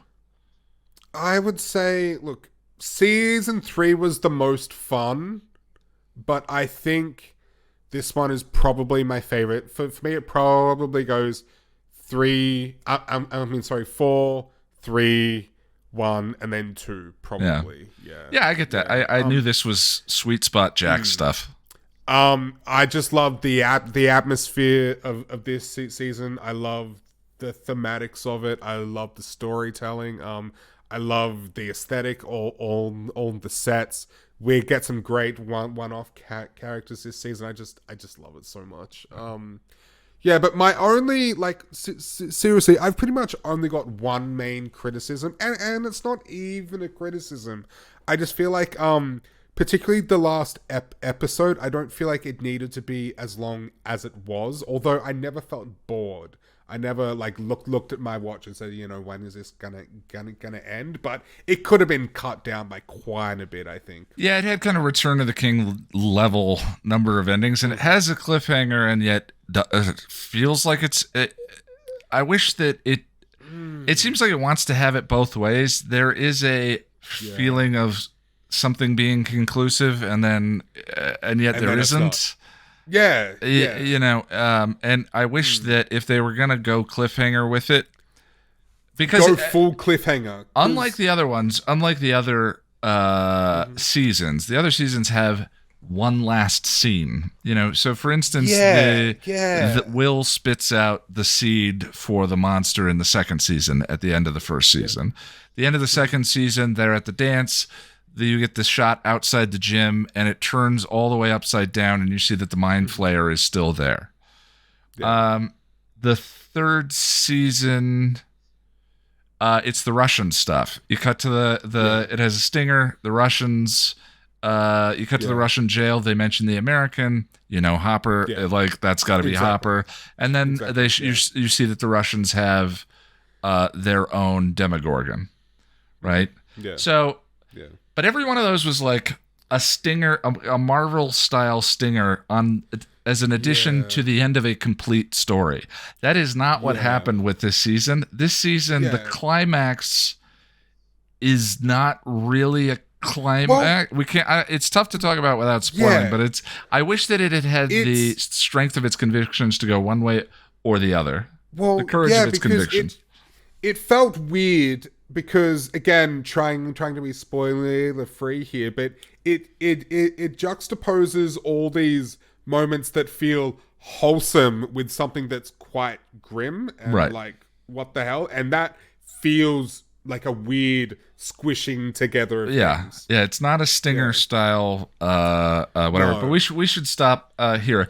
So if you haven't seen Stranger Things season 4 yet, and you want to remain spoiler free, if you're watching the YouTube video, there should be chapter markers, and you can now jump to the reading. There will be. But you want to skip ahead from this point. This is your spoiler warning. 3, 2, 1. Yeah, so if they had gone full Infinity War and just said, "We lost," and Thanos got away. Yeah. That would have made way more sense to me than the ending that it did. Because I had to stop and think about it. I was like, wait, so he's not dead, but he's dead.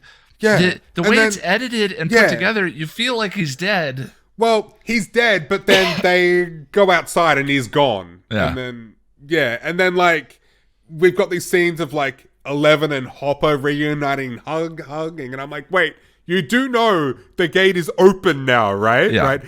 There is a giant fucking like lava line cutting the town in half. You do understand, like this. Yeah. Whenever you're watching a horror and the bad guy is lit on fire and falls out a window, he's not dead. Yeah, have you seen Halloween? Yeah. He's not dead. he's never dead. He's never dead. And the show does make it obvious, but yeah, I don't know. It was just such a weird mix of just not wanting to want people to have a sense of closure, but to leave things open-ended, and that's different than what they did. I think if they had saved like the 11 and Hopper reuniting, and even like Jonathan and Nancy, if they saved that for the opening of next season, it would have been so much more impactful. Can you imagine if it would have just ended with the gate opening, the big crack through the town, and then we get the final scene where like the weird snow particle effect starts, and then the characters are standing around like, what the hell is going on? And then boom, fade to black. Like that would have been like a huge like, what the fuck? Oh my god, this is gonna be great, Yeah. I wonder if. So what I've heard is that the Duffer Brothers proposed the story for the next season to Netflix executives. But that to me, does that mean that they didn't know whether they were going to be able to make the next season or not? I don't know about that, but I saw there's this really great 50-minute long sort of after show thing that Netflix uploaded to YouTube, and they interviewed the Duffer Brothers, and they do have an idea of what's going to happen. Like, well, they know what's going to happen, but it's not written yet, so they're writing it now, I think, or at least starting on it. So I think, they have an outline, but they don't exactly know how they're going to flesh it all out, is what I understand. So what do you think the fix is? Because I have a very specific theory about what they're setting up for season 5. And I've already given given you a hint. What do you mean by fix as such? How are they going to fix the problem? How are they going to finish? I personally believe, and this is by no means a unique perspective. I know a lot of people think it. I think Will is gonna play a big part in it somehow. But how, I honestly don't know. Also, I don't like to read too much into fan theories, because if I read a fan theory and it turns out being right, I feel like I've spoiled it for myself in a way. I don't know. Yeah. Well, unfortunately, you're on a podcast with me. Exactly. So no. What do you think? What do you think's gonna happen? We've already talked about season 3, and I was wondering why they did this. Back to the Future is very heavily featured in season 3. It is. It is not just like the snippets in the movie theater. I'm pretty sure it's referenced a bunch of times as well. In season 4, Nancy and Clan are walking through the Upside Down, and she realizes that this is not her bedroom. This is the past. Right, and it's the day that Will disappeared. Yes, it's the day that Elle disappeared. It's the day that Will disappeared because Elle opened the gate. On that same day, right? Yeah. And given the Infinity War influence, I mean, the thing is, like, Infinity War is not the first instance of the super team losing, But that's what happened in this one, is the super team lost. Right. And in Endgame, they had to go back in time to prevent all of the events. All you son of a bitch. Events. Okay. And given the reference to Back to the Future in the third one, and then all of the pieces moving around in this one, I think that the fifth season's definitely going to have something to do with time. And the fact that the Upside Down is a copy. And Stephen King has a story called The Tommyknockers that is... Yes, Tommyknockers. I know Tommyknockers, yeah. Is about... Pretty terrible movie, but... Well, the movie, yeah, I've only read the short story, but the story is about a bunch of travelers on a flight who get knocked out of time and get stuck in one particular moment of time before... and need to escape it before monsters come along and eat that period of time. So every second of time is actually something that exists, but we are passing through it. And what if you got stuck in one particular second of time? And that's what the Upside Down might be, given all of the Stephen King influence that the show has anyway. Yeah. So that's just my theory, because they reference, it's so specific. She says, "This is not my room. This is the past," which is a very specific thing they set up, and then it never goes back to it and never talks about it again. Yeah, and it's such a specific thing that it has to be for a reason. It can't just be just for the hell of it. It's got to be specific, and they do make a big point of it. Yeah. And then I wonder if... or maybe it's the Langoliers, not the Tommyknockers. If someone's a Stephen King fan, I apologize. Oh, actually, no, you're right. It's Langoliers. Yeah. No, Tommyknockers is different. Yeah, it's the Langoliers. And I wonder if... Because, like, they also keep expanding on Eleven's powers. All of a sudden now she can bring people back to life. And... Sure, whatever. But the magic is getting a little. It's getting a bit much. Yeah, but that happens with these kinds of stories. There's the constant inflation of power. I think the next season needs to be the last one. I think so too, and any further, then we're gonna get into the like should have ended with like on the high sort of territory.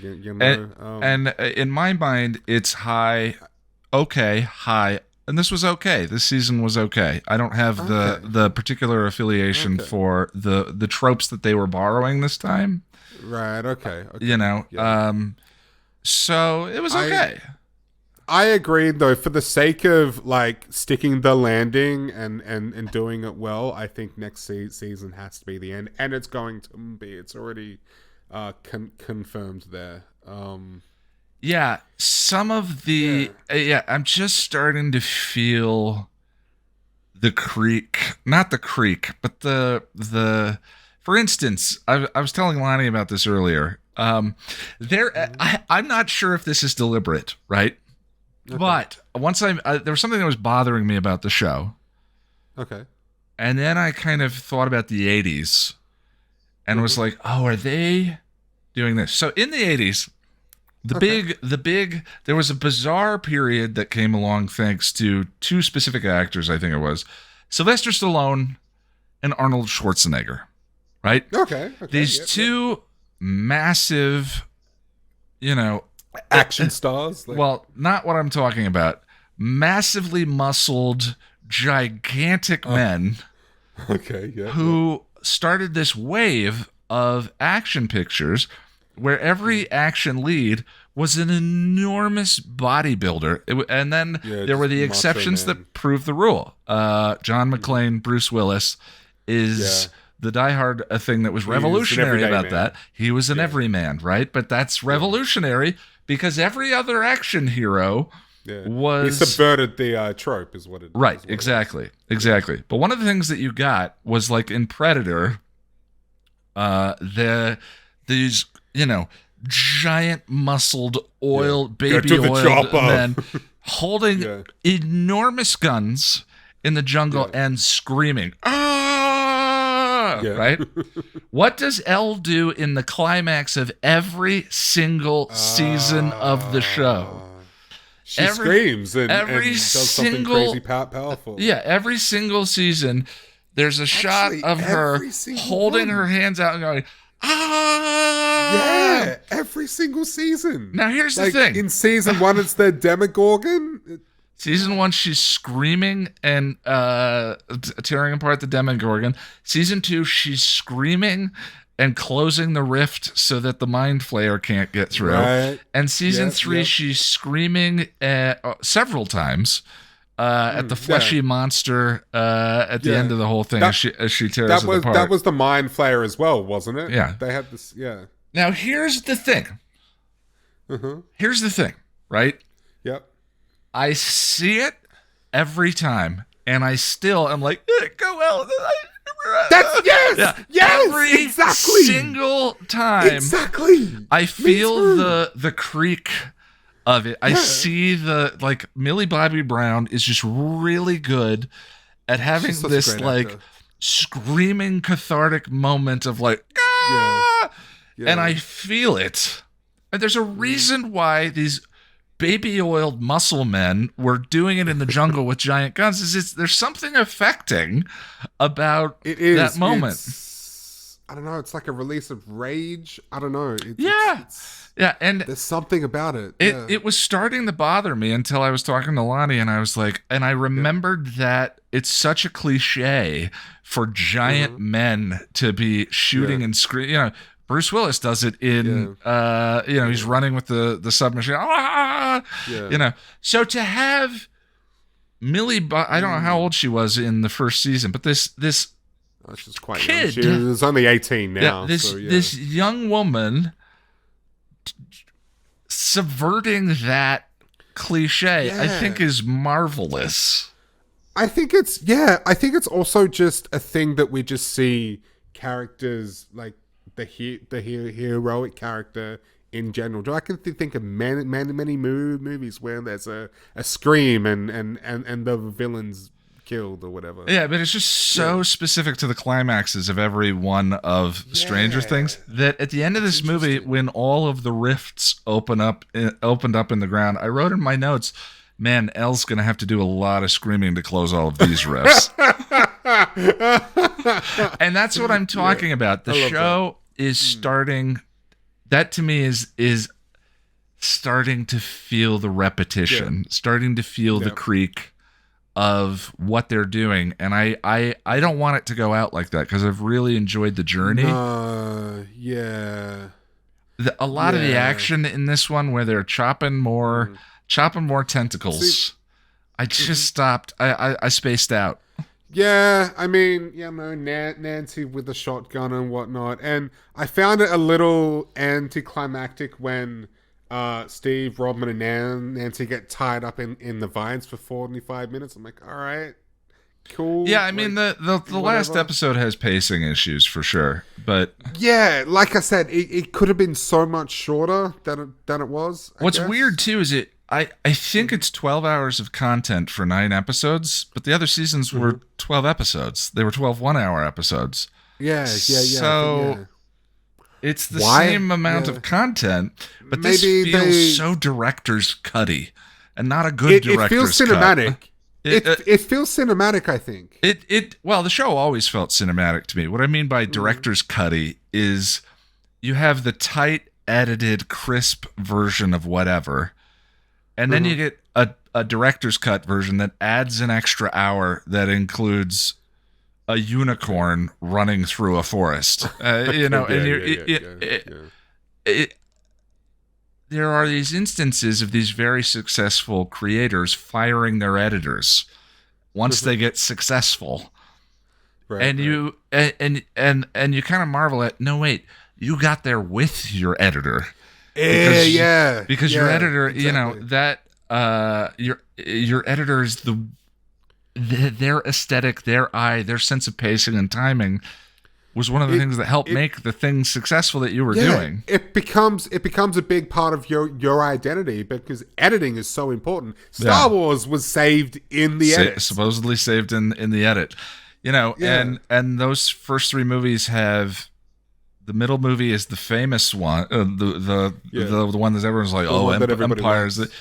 Not directed by George Lucas. Exactly. And co-written by somebody else. Lucas. But then you reach that point of fame and success, and you fire the people that got you there. What happens when you give George Lucas full power is the prequels. Yeah. He surrounded himself with a bunch of yes men. And we want to stay as far away from Star Wars as possible. Yes. But my point being is that I don't think that happened with this season, but it's definitely, that was some of the struggle with the writing, was it definitely felt like somehow with the same number of hours, like there were too many extra scenes included. Like, and I don't know what I would cut, but that's the thing. Like I said, it felt like it didn't need to be as long as it was, but I still had a good time the entire time. Every single one of my things that I'm mentioning at this point are not really relevant after we're done talking, because I had a good time. I was entertained. It's still fantastic. Yeah. Let's talk about Vecna specifically, Cameron, because I'm really excited to talk about Vecna. So the previous villains, the Demogorgon, the Mind Flayer, they were fine, but I found them one-dimensional because they're just scary monsters. They don't, like, Vecna has a personality. He can talk. He's you know, and to me, that makes him scarier. Like, as a horror fan, like I said, I love Freddy Krueger. I love Chucky. I'm not a huge fan of Jason Voorhees he doesn't have a personality. Like, he doesn't talk. He doesn't do anything. The exception is Michael Myers. I love the Halloween franchise, but something about Michael Myers feels like he still has a personality. I don't know. It's hard to explain, but that's why Vecna works for me so much better, because he's motivated and like, I feel like with the mind flayer in particular, the characters were always explaining what the mind flayer was doing, you know, expositioning in a way. Everything borrows from everything else. Yes. There are no new ideas, right? And specifically, Stranger Things is very open about its use of other ideas.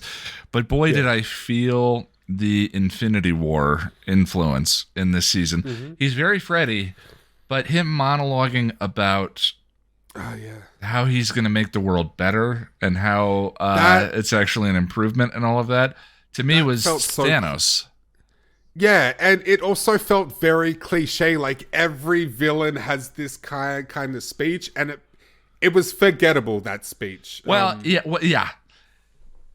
was another point where, when she's reliving her childhood, and that dude, who is Vecna, Henry Creel, who is monologuing at 11. I reminded myself, wait, she's 6 years old in this sequence, and he's going off on this long ass monologue. It's very much for. It's for us. It's not for her. So for us, and there are a ton of expositional monologues from the good guys and the bad guys in this one that are for the audience. And here's the thing. So Vecna was played by Jamie Campbell Bower, who also plays Henry Creel, the little boy, also number one. I loved that reveal. It works so well for me. However, it's not at all subversive, and it's the kind of thing that you could just pick, right? That's fine, but I just had that moment of like, do I? Okay, that was what I was talking about. Is really? Like, I liked the tying together of it, but the fact that it was that kid meant nothing to me. It took this thread over here and it looped it together with this thread here, and I appreciate that things connected. but it Yeah. didn't actually feel like a twist to me. It just felt like, oh, he was that guy. But for me, it also said so much. Like, for example, like Victor Creel was innocent. I think it meant a lot. But I guess I always figured he was innocent the entire time. Oh, okay, yeah. See, I didn't. But the thing is, like, yes, it was kind of cliched, not at all subversive. I think it was cleverly written. But at the same time, here's the thing: like, you don't need to reinvent the wheel to have a good time. Mm-hmm. And that's what it felt like to me. Like, yes, a twist like that has been done millions of times in stories. Like, it wasn't at all... It wasn't a crazy twist at all, but I still really, really liked it. And also, just quickly, from a VFX perspective, Vecna was all practical. Interesting. Jamie Campbell Bower was in a suit that took like 7 hours to apply. There was very minimal CG. His nose, like, because Vecna doesn't have a nose, he had like a black sort of patch on his nose with like one of those tracking dots on it. He had some moving tentacles on his neck. Yeah. They did that too. They added a bit of CG just to make the tentacles move. But like the glossiness, they covered him in like this greasy stuff. Funnily enough, when I first watched it, I thought Vecna was all CG because I'm just so used to seeing it now. And also when I see that really glossy, shiny, greasy look, I think it's CG. But yeah, it was all practical, which I think is amazing. And that's one thing I do love about the Duffers is they do try to do practical as much as they can. And I really liked it.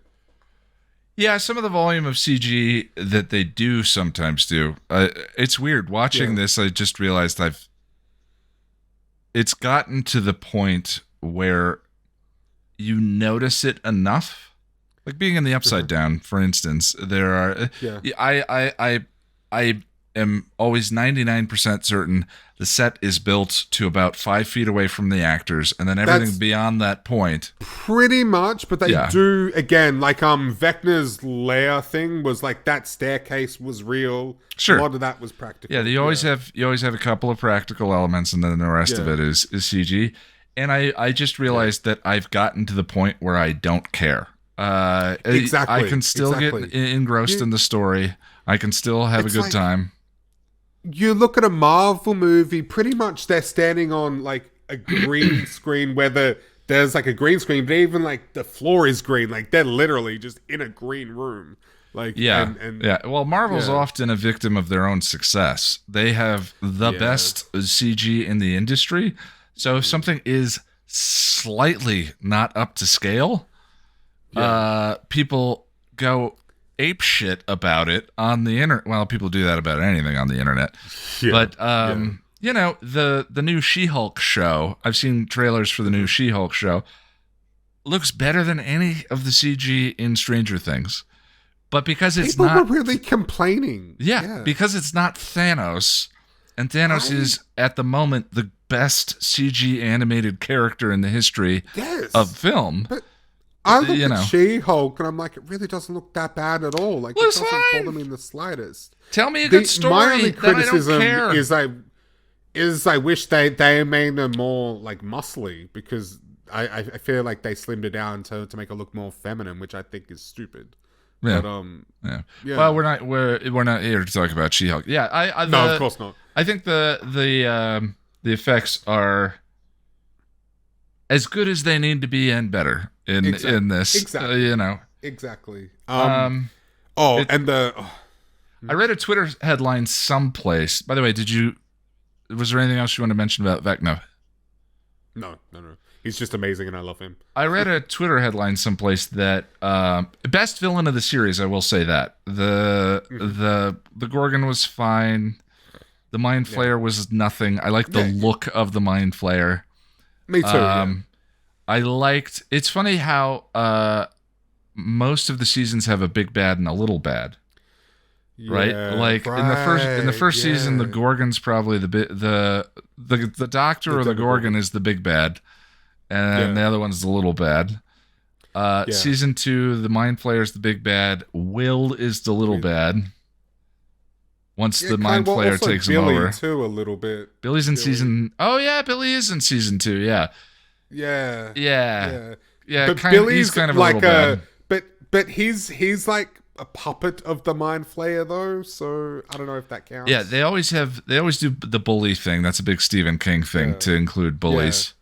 But I mean, this is essentially like one of the things I do love about this show is that it's essentially a scary version of the Goonies or Stand By Me. Yeah. I love that vibe. Millie, I read I did the internet version of reading an article, which is I read a headline someplace that said in an interview with Millie Bobby Brown, she said that the Duffers probably had too many characters in this season, and I would 100% agree with that. Now, my argument, the stoner guy, the stoner pizza guy, could have done without him. They never moved him past stoner pizza guy. But I still enjoyed him, though. I find that sort of stoner humor the most basic, boring. It just drove me nuts. Yuri, the Russian, was not entertained by Yuri in the slightest. I mean, there was no need for that guy and the Russian guard to be two different characters. That's well, no, but how would the Russian? They buy a ticket to Alaska. 2 days later, it doesn't matter. You have a character that has no lines. Fly them to the States. Yeah. They spent so much time on Yuri the peanut butter smuggler, which I think probably looked great on paper. I did enjoy a lot of the humor that came from that, though. There was some funny moments. Most of the funny moments came from, I can't remember the actor's name right now, but he's also in that other show that you and I really enjoyed that I made you watch. Fleabag. Fleabag. Yeah. What's his name? Brett Geller or something, I think. He is wonderful at playing a professional scumbag. Yeah, and Murray is... All of those funny moments are Murray's funny moments. The karate bits. He's tied into them, I guess. Yeah. It's Yuri and Murray bouncing off each other, I would say, yeah. Then you have not just a big bad and a little bad, but a little bad, and then a little bad, and then a littler bad. Yeah. You had 2 doctors... You had a government agency. You had another government agency that was fighting that government agency. Yeah. You had bullies, again, who were chasing them. And then you had the big bad. Yeah. That got convoluted. You've won me over, I guess. But I feel like you can do that as long as you are well structured. And I think for the most part, they were well structured. Like the season was pretty well structured, and it's because it's essentially like the last season. There was like 3 different stories going on that merge into one at the end. Yes, they're very good at that, bringing the threads together. Yeah. My problem is that some of the characters that some characters get short shrift because there's too much on screen at once. I apologize. I don't know. I'm actually bringing it up right now because I am terrible with remembering character names. But the woman who worked with Steve at the Scoops Ahoy place. Oh, Robin is fantastic. Robin had no arc in this. I mean, she had the thing with the girl that she likes, kind of, but it was never got resolved. Well, not resolved, but they have a moment at the end, and so I think they're going to go into that in season 5. But yeah, I mean, look, I love Robin. I think Maya Hawke, who plays her, is an amazing actress. She's so good. I want more of her. Same. I know we're talking about season 4, but I just want to say in season 3, that scene with her coming out to Steve is so one of the most good. Gorgeous scenes. They both nailed it so hard, but she in particular, Maya Hawke fucking nailed that scene. Yeah, Maya Hawke is fantastic. That is a perfect example of why I think of one of the issues with this season. That's fair. Jonathan. So I saw a tweet that said, "Who is Nancy's best beau?" This is from the Netflix account specifically, or was the Stranger Things account? Who should be Nancy's beau? Jonathan or Steve Harrington? Jonathan. My answer to that is Robin. Jonathan had nothing to do this season. He Pretty got much high and then disappears. And then he's a chaperone for Mike and Elle and Will. And he had with the stuff with his father early on and taking care of Will and feeling like a high school outcast and all of that. Yeah. He had a wonderful arc that I wanted to see continue into this season until instead he's stoner guy over the course of this season. Yeah, that's true. He didn't have a lot going on. So and that could be partly in fault to, all these extra characters that I'm not done. Will, who was prominently featured the first two seasons, has nothing to do in this season other than they're doing a wonderful thing with him. You're the heart. You're the heart. Yeah. They're doing a wonderful thing with him dealing with his sexuality on screen and his attraction to Mike. Which they don't deal with. They don't actually talk about anything. My issue with that was, yes, you're right, because I didn't understand until I was reading Twitter after the fact that that's what they were going for. I think it's way too subtle. I'm like, why does Will? I thought it was very obvious. It wasn't for me, and I don't know why. Because now I'm like, oh yeah, of course. But I kept thinking, wait. Why does Will keep randomly crying? I don't understand. There's a bit in the third season that I enjoyed, but I wish that, it's like they say Disney needs to appeal to American audiences who, we're going through a period of wanting more diverse stories and more representation on screen, and they need to sell Marvel movies in China. And China bans stories about LGBT characters. Yeah. So the LGBT representation you see in Disney content are two women kissing subtle. In the background of this Star Wars movie that they can then edit out. And Disney says, "Yay, we deserve all the high fives," and then they edit that out. And that's why some people say that's why they probably chickened out with Finn and Poe. People thought Finn and Poe were going to have a absolutely, and they didn't. Yeah. So Stranger Things has done better, but I just wish Will's sexuality was more. They explored it more. There's a scene in season 3 where part of Will's arc is trying to get the guys interested in playing D&D again, and he and Mike have a fight, and Mike says, maybe you're just mad because you're not interested in girls. And there's a long pause between the two of them for a second. And Mike says, "I'm sorry. I just, what'd you think? We were never going to get girlfriends?" Mike outs him. And Mike already knows. Mike already knows. Right? Yeah. And so that sets up this one where Will clearly is in love with Mike over the course of the story. But doesn't know how to deal with it. I guess I must have forgotten about that at the time anyway. Yeah, because it just felt... And I love that. ...really vague to me. It felt vague to me. Well, again, everything we're talking about, this is all vague, right? And it's something they've done so well, are concrete... Yeah.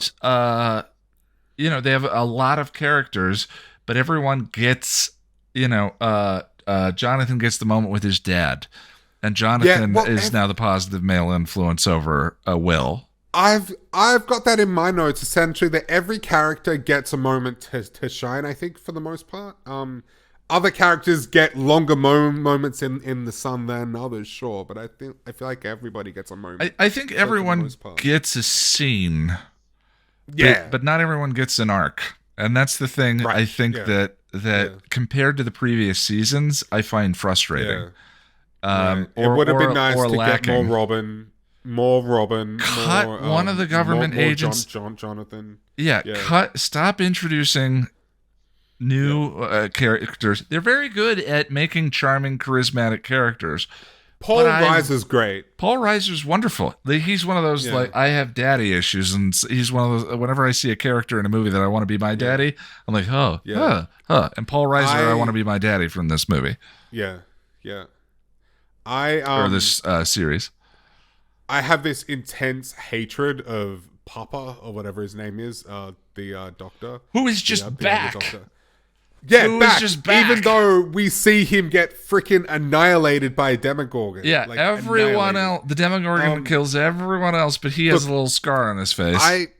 I did enjoy that stuff with Elle and him. I did enjoy it, but there were so many moments where I'm like, oh my god, just kill him, please. He's a piece of shit. He's not a good person. He sees Elle and the rest of the kids as just this experiment, and like, he shows that the fact that he is willing to basically, like, sacrifice everybody, prevent Elle from going back to Hawkins, because he's more like, the mission. It's all the mission, or whatever. Yeah, which is really weird, because they bring him back to do exactly the same thing. Like, she has the same arc with him again. Yeah.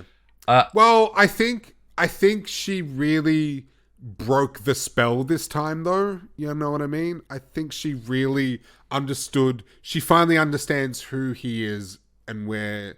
But I guess no. You could argue that she's already gotten to. Yeah, she already did that. Yeah. It's more that he sort of gaslights her and convinces her that he's actually a good guy, and then we get the same result that no, he's still a piece of shit. I thought that was going to be interesting, because they had an opportunity there to revisit the first season to show that that his motivations were actually pure. And that's what they sort of red herringed us a little bit. You think they were going to do that, and then it's just, now he's the bad guy. He's still a piece of shit. Yeah. Yeah. There's that scene where I think she tries to escape, and then she has him, like, pinned up against the wall, and I'm like, kill him, kill him. But I know now in hindsight, like, I think it's good that she wasn't the one that actually killed him. I think that would have been too dark for 11, I think. Look, she has killed people, but it's always been in defense of herself or other people, you know. I also think I don't know, did your first episode have a warning before the episode started?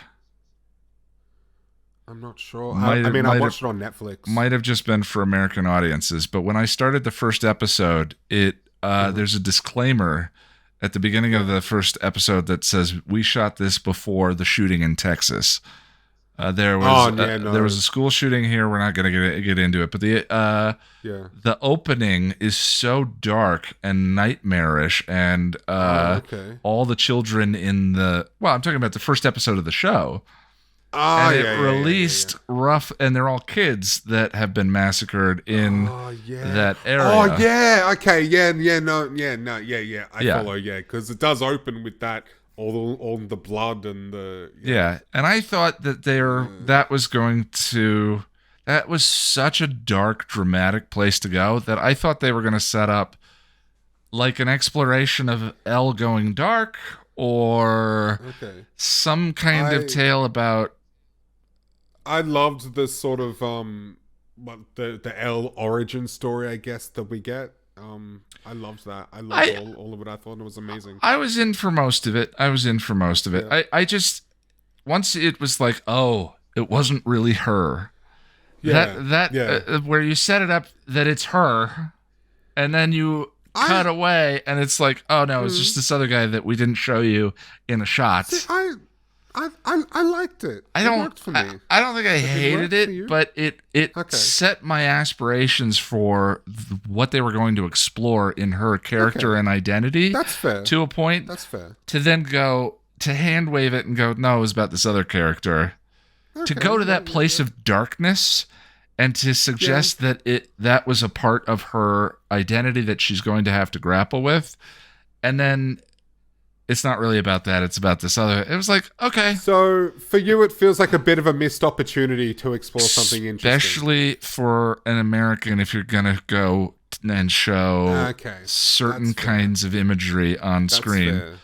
Like, I don't have a problem with going any place, but I'm looking for a certain level of payoff. Yep. It's been an argument I've had with the first season of Angel.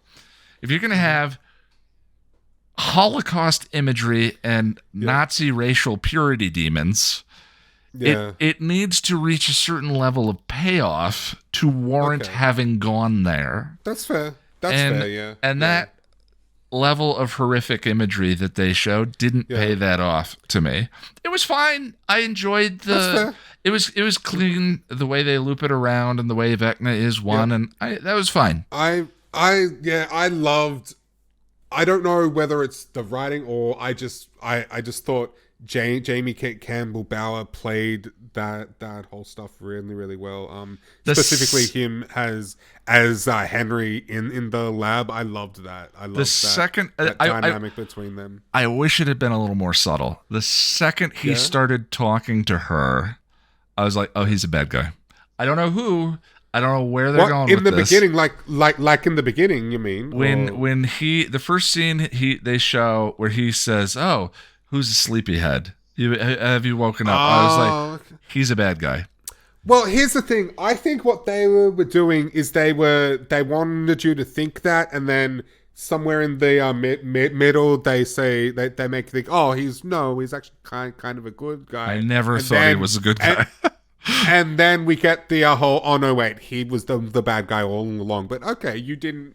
No. Okay. As soon as we met him, I was like, oh, is he the one? Okay. I mean, I didn't guess where they were going, but I was like, oh, is he the one that convinces her to go dark and to do all the evil things that we saw in the opening? You know, see, and then, I was all. Go ahead. Yeah, I was all over the place. I was like, oh yeah, he's a bad guy, and then no, he's a good guy, and then but I just like Jamie Campbell Bower, the actor, such a charismatic dude, and he played the hell out of that role. Holy crap!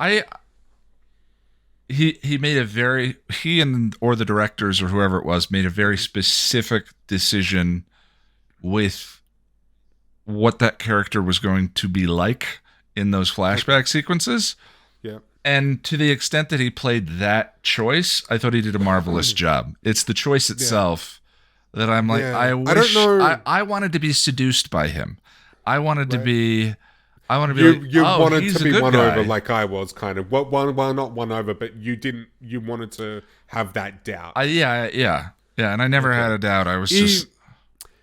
There is always, I will say that for the whole time, there's something off-putting about him. There is. He's and that's a very specific choice. He's almost got this like ominous vibe to him that's there the whole time, like ominous and sort of like he's got this like dream-like sort of almost like Drusilla kind of feels dream-like quality to him. He feels unusually gentle. Yes, yes. To an unnerving degree. Slow talking, gentle voice. Yeah, exactly. That's why there's always something that feels off-putting about him. So no, I get you. But I don't know. I would say that was because essentially we have three stories. Like there's Hopper and Joyce and Murray in the prison, and we have the 11 origin story, whatever you want to call it, and then like the main Vecna stuff. And I really enjoyed all of them. I really did. And you know what? I was just about to say that the 11 backstory stuff was my favorite, but I actually don't know what my favorite was. I really my favorite was Fred. So we should move forward. We've gone a lot longer on Stranger Things than I thought we would, but it's Fred. Not Fred. Sorry. Checking my notes. So we had some questions we were going to ask, and feel free, if you're watching on the YouTube channel, leave a comment down below. Favorite ship? Favorite ship. Okay, so Yeah, most people ask the question, you touched on it before, do you ship Nancy with Steve or Jonathan? My answer is Robin. Nancy and Robin, or just Nancy and Robin. Nancy and Robin. Nancy and Robin. I love them going together. to the asylum together. Yeah. But I also loved Max and Lucas this season. I loved their dynamic, and that we got to see them really care for each other, regardless of whether they were, dating or whatnot. They showed a real kinship, I guess. Yeah. Yeah. What about you? So I saw that tweet. We started this conversation a little while back. I saw that tweet from Netflix, and it said, this segued into the conversation about shortchanging characters this season. Mm-hmm. Do you ship Nancy I always Nancy this is Steve or Jonathan. I have to just acknowledge defining this one character by the man that she's dating, which is Nancy she's amazing. Is such a powerful, great character. Right. Yeah. So it's I find that a little frustrating, but they said, do you ship Nancy with Steve or Nancy with Jonathan? And Jonathan gets high and does nothing this season. So if you watch this season and your answer is not Steve, but I feel like Jonathan's just kind of missing it. But my actual answer, because my favorite love story, and Lonnie has broadened my horizons in this regard, is Dustin and Steve. Yes. Yes. Yeah, because it doesn't have to be romantic love, of course not. Exactly. Yeah. And going all the way back to the previous seasons, specifically when he's in the Scoops Ahoy place and the way they bond doing season 3 is my favorite. And Hopper's letter at the end of season 3. Yeah. They cheated. When Elle and Hopper see each other again, it would have been an affecting moment. But they played the song from his letter sequence in season 3. And his letter in that season is so beautiful. It's one of my favorite parts of that season. That I was like, of course I felt something.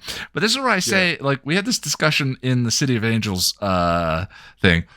Mm-hmm. That is just pure manipulation. That scene didn't earn that emotion. The letter did from the previous season, right? It's like in an episode guide, I can, and sometimes do, play the music from The Gift over the top of different bits.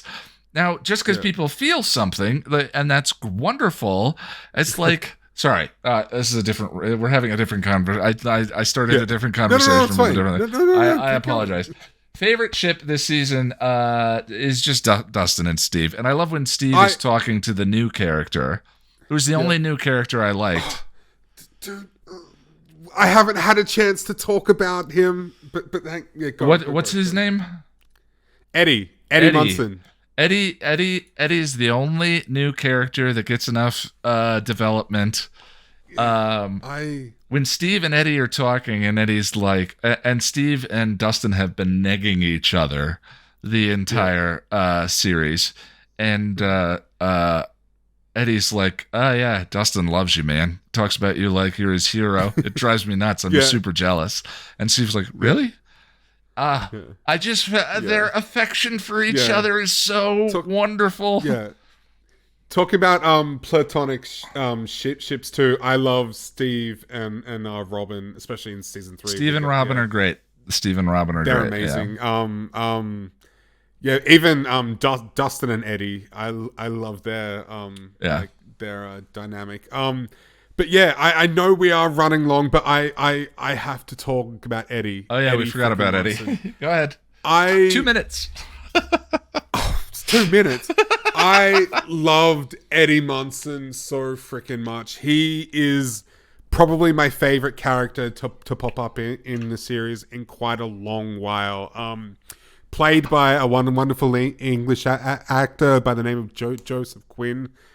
His performance is both fun and silly, but then also like, especially towards the end of the season, it's really tender and vulnerable, and it's a really emotionally impactful performance. And Eddie has sort of become this breakout character of the season. I've seen so much love for him online, and I very much share the love. He's pretty much my favorite. Look, my favorite. Well, we'll talk about favorite character. Yeah, that's soon, our next question. Yeah, but like, his overall arc really resonated with me, and I really relate to him in a lot of ways. And it's not just because he is a metalhead, although that has something to do with it. And look, part of me really didn't want him to die, but I think his death served a purpose and was a really integral part of his character arc, I think. Because on the surface, his arc seemed to be about clearing his name and like proving his innocence and proving that he wasn't this satanic cult leader. Also, side note, I love the satanic panic theme going on in this. That episode. I remember that vividly. The D&D. Yeah, I remember it got crazy. Yeah, I remember that. D&D and heavy metal were the big. It even affected Magic the Gathering. Culprits. I played Magic the Gathering, and I remember hearing about worry that it was some sort of satanic thing. Yeah, right, yeah. But so that on the surface, his arc seems to be about clearing his name, but I think his arc was really about him proving to himself that everyone was wrong about him, and not just that he wasn't like an evil satanic cult leader, but that he wasn't a loser and a screw up, and that he stood for something. You know, he says in his final moments, "I didn't run away this time," right? Mm-hmm. Like he's proving to himself that he wasn't a coward and that he stood for something. And I don't know, he says, "This is gonna be my year, 86, baby," and it's just. I loved it so much. I loved it. I thought of something before, like right when we signed in, of course. Mm-hmm. The question I was wondering was, I wonder if it says something about who you are, the song that you have stuck in your head after you're done watching Stranger Things season 4, because you were humming. Master of Puppets, and I was humming running up that hill by Kate Bush. Which is funny. I was like, I know exactly how he got Master of Puppets stuck in his head, but that Kate Bush song is still playing in my head right now. Yeah, and you know what? Not that unpleasant. Yeah, the funny thing about that song is, so one of my favorite bands, Placebo, does a cover of it, and look. I knew who Kate Bush was before Stranger Things, but I thought for the longest time that Running Up That Hill was a Placebo original, but it's not. And I felt like such an idiot when I realized. Well, let's go to favorite character. So Eddie Munson, hands down, this season. Eddie, he resonated with me so much. He was so fun, and his character arc proving to himself is. I mean, you probably know that would resonate with me because I've got my issues and whatnot. I really related to that. But look, the show as a whole, my favorite has been Dustin from the beginning. Gaten Matarazzo is just such a wonderful actor. He's so such fun. A good actor, yeah. He's so good. Yeah. What about you? So it's interesting. I really liked Billy in the last season. Okay. Billy. Yes. Max's brother. Yes. Yeah? I wouldn't say he's my favorite character, but I'm leading into this because I really appreciate, there's Stephen King is notorious for the bully structure in these kinds of stories. Mm-hmm. And to be able to show the bully character and then to create as a monster and then to create empathy for him I really appreciate. I really love when you make your villains complex. And Billy is he's a horrible monster, but by way of going into his memories in childhood and showing his father and showing his terror from his father and all of that, it makes the conversation more interesting. It's about the cycle of abuse. It doesn't justify it. And it speaks to the reality of bullies, because most of the time bullies have their own stuff going on, whether it's a bad childhood or a bad home life, self-esteem issues, all that stuff. Yeah. I wrote a story about, I wrote an article about where my anxiety comes from and my self-doubt and my self-hatred. It's a Medium article up that starts. That was a while ago now. I remember that. It was a while ago, but it was about me getting into a fist fight with one of my bullies, and I wrote it in a way that I wanted to ground the story in the emotions that I was dealing with in that particular moment. But I remember getting some comments on the article from a couple of people saying, "You made me hate this person. I hope they got theirs," and so forth. And I was just like, no, we were kids. That's not the point. We were kids. Yeah. And he, and studies show that bullies are victims of abuse as well, right? Yeah. So I love that they did that with Billy. I think that actor did a fine job. Dacre Montgomery, he is an Aussie, so yeah. Yeah, he's terrific, and and because of that, I thought Max's arc in this season made her my favorite character. Was much more resonant because of that. It's such a challenging... I don't know that they paid it off, but what they were at least... and that may be because of the next season is coming, and she ends this season in a coma, right? But we don't know her fate, essentially. She is a victim grappling with... She's a victim of abuse. Billy abused her, right? Yep. And she's dealing with, in this season, feelings of guilt over wanting him to die and then him dying. And the actress who played Max did a wonderful job. Sadie Sink, her name is. Yeah. She did a wonderful job really showing that, it never really the season never really takes a side. It doesn't tell her she's wrong. It doesn't tell her she's right. It just shows it just is what it is. The conflicted emotions of the position that she's dealing with in that sequence, and the way that's how the monster picks on her is through that sense of feeling conflicted. I thought it was beautiful, really well done. Her bit where she writes Billy the letter at the grave was affecting, very affecting. And then the way that she brings the monster back by finally speaking the truth of her guilt this entire time, that she wanted Billy to die, and Billy sacrificed himself and saved Elle and saved everyone, was so well done. She has, to me, the best arc in this. And that's the thing, is Elle's story reveals the conflict to all be driven by someone else. And then she gets her powers back, right? Yeah. But Max is the one that actually has arc and change and an emotional journey that she's going on through the course of the story. Because she starts out by pushing everyone away. She's especially Lucas, but then by the end, she's supported by her friends. Her friends help her with Vecna, and well, and she's there, and she lets them in is the key, right? Yes, she lets them in. Yeah, but I love the bit with Lucas writing on the notes because they can't speak out loud. She can't talk to him. Cute. She can't. It's a little hush, right? Hush, where they can't talk, and so Buffy and Riley finally kiss. In this particular, in the whole season, she can't talk to Lucas. She can't be honest. She can't be open. She can't express affection.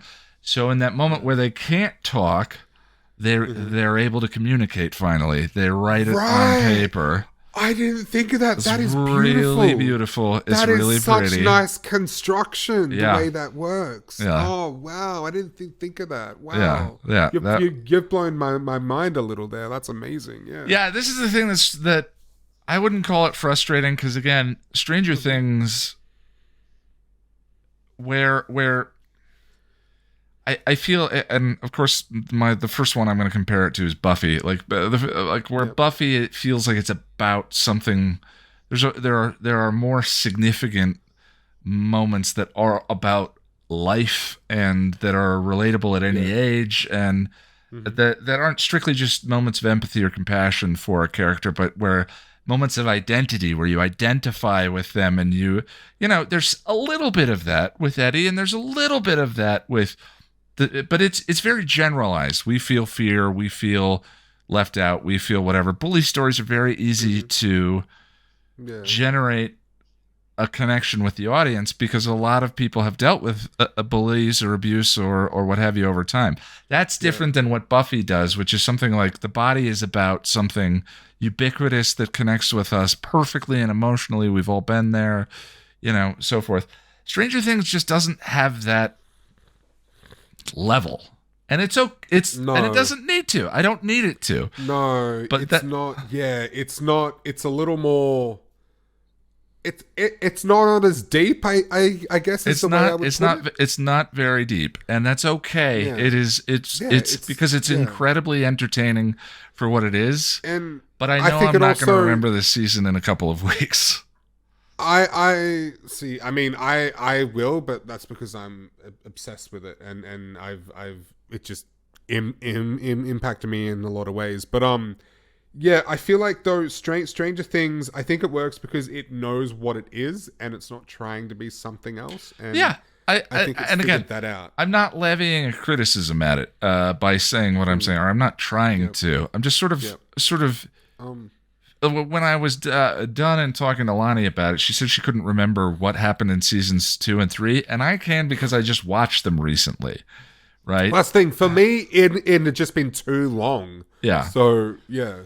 But when you get to stuff that like Buffy is, you know, it's Invasion of the Body Snatchers and Child's Play, and it is borrowing too. It is. I wouldn't call it nostalgic, but it is deliberately using specific tropes to say something new. And it uses tropes in its own individual way, is what I would say. Right. It finds a truth that is new and unique or something more resonant and personal. And what Stranger Things feels like to me is like a cover song. Now, I love a good cover song. I love a good reinterpretation. You and I in that when we've had music nights together, we play covers for each other. We share a lot of covers. Yeah, heaps of covers. I love covers. I love covers. I love covers too. Yeah, but especially when you take like a heavy song and strip it back and make it like acoustic. Yeah. I love that. Yeah, Stranger Things feels like a cover to me. It feels like a bunch of cover songs. It's the Goonies, but scarier. It's Stand By Me. It's lots of different things. It's a cover of all those things. And that's not an indictment at all. Not at all. It's not. Yeah.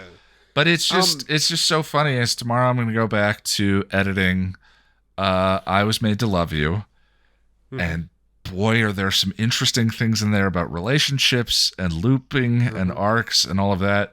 The next one is Reprise, which is about nihilism and the existential dread. You know, it's just those two things are very different, and they're both very good at what they do, and that's all they need to be.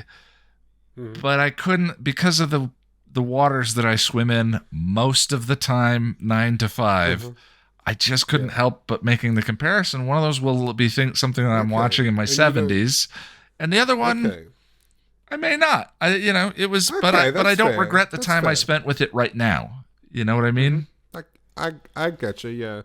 No, for me, like, that's how I was with all the previous seasons simply because I hadn't fallen in love with it. But now I am totally in love with it. I think it's going to be something that I will always hold to like a high esteem. Yeah.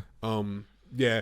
One thing I wanted to quickly say, going back to Billy for a second, I agree with what you said. I love that they sort of gave him a bit of a, well, we understand why he is the way he is, and then he gets a bit of a redemption. But I wish that we got like a bigger redemption for him, because it's essentially a minute and then he's dead. And for me, Billy was so awful that it's almost like it wasn't enough, even though it kind of was. Seeing his father's abuse and his terror from his father in the second season, and then going into his memories of his mother and the things that he dealt with. Elle goes into his memories in the third season and sees the things he deals with, and all of that was enough for me. But I get. Okay. I think that Lonnie is more in your camp, where Billy's just a repulsive piece of garbage. I mean,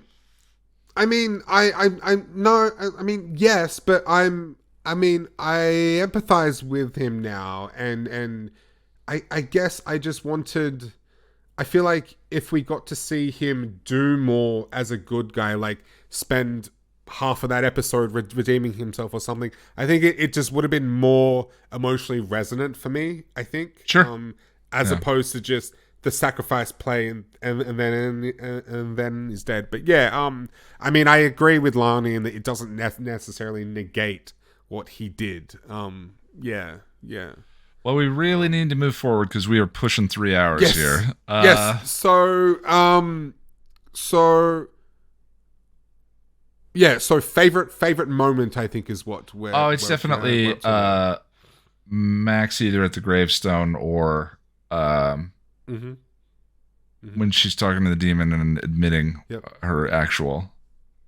And related to that, just quickly, what song for you would break you out of Vecna's trance? I really want to know your. Oh, that's interesting. Probably No Diggity. I love that. For me, this changes periodically, but for me, it's probably Farewell to Flesh by Ice Nine Kills. But for me, my favorite moment. This is probably very, very obvious, and I know you're not going to be surprised, but Eddie playing Master of Puppets in the Upside Down. I'm not even a big Metallica fan. I'm not, but like, so Master of Puppets opens with one chord, and then it pauses for a second, and as soon as I heard that chord, I'm like, wait, is he about to play Master of Puppets? And then he did. I was like, oh my god! And I was cheering the whole time. I had a big smile on my face. Just a freaking fun moment, man. I loved it so much. So good. And look, it's stupid. Huh? I was about to say, I think that is the most important takeaway from all of this, is all of these criticisms aside, they do not matter because the show is so fun. It's so fun. Like, you know? I've heard people say, oh, when did they get electricity from in the Upside Down? Like, sure, but I don't care. Yeah, exactly. Who cares? How does the magic work? I don't know. I'm having fun. I'm having fun, so exactly. I don't care. And look, it's kind of stupid. It's kind of cheesy, but it's cool as hell. Yeah, I don't care. Yeah. It's amazing. Well, I think, was there one more question, or is that all of them? I think that's it, isn't it? That's yeah. Well, let's hasten things along. We definitely covered Stranger Things a little more than I thought we would, which is good. I think there was a lot more to say about that. We didn't even really talk a lot about the Russia storyline, but that was just fun. I liked it. I think that says something about the Russia storyline, frankly. Really? Okay. Hopper's one of my favorite characters from the previous 3 seasons. I think he's great, yeah. And I wish that Getting Him Out of Russia had been 1 episode so that we could have more Hopper instead of... Yeah. I had a lot of fun with that. I'm a fan of a prison story, I guess. But yeah. All right, well, let's... let us know down in the comments if you're on the YouTube version. How are people supposed to talk to us with the audio version? We'll figure it out. I don't know. We still... Yeah, okay. Yeah. Let us know what you think. We're going to go to the reading.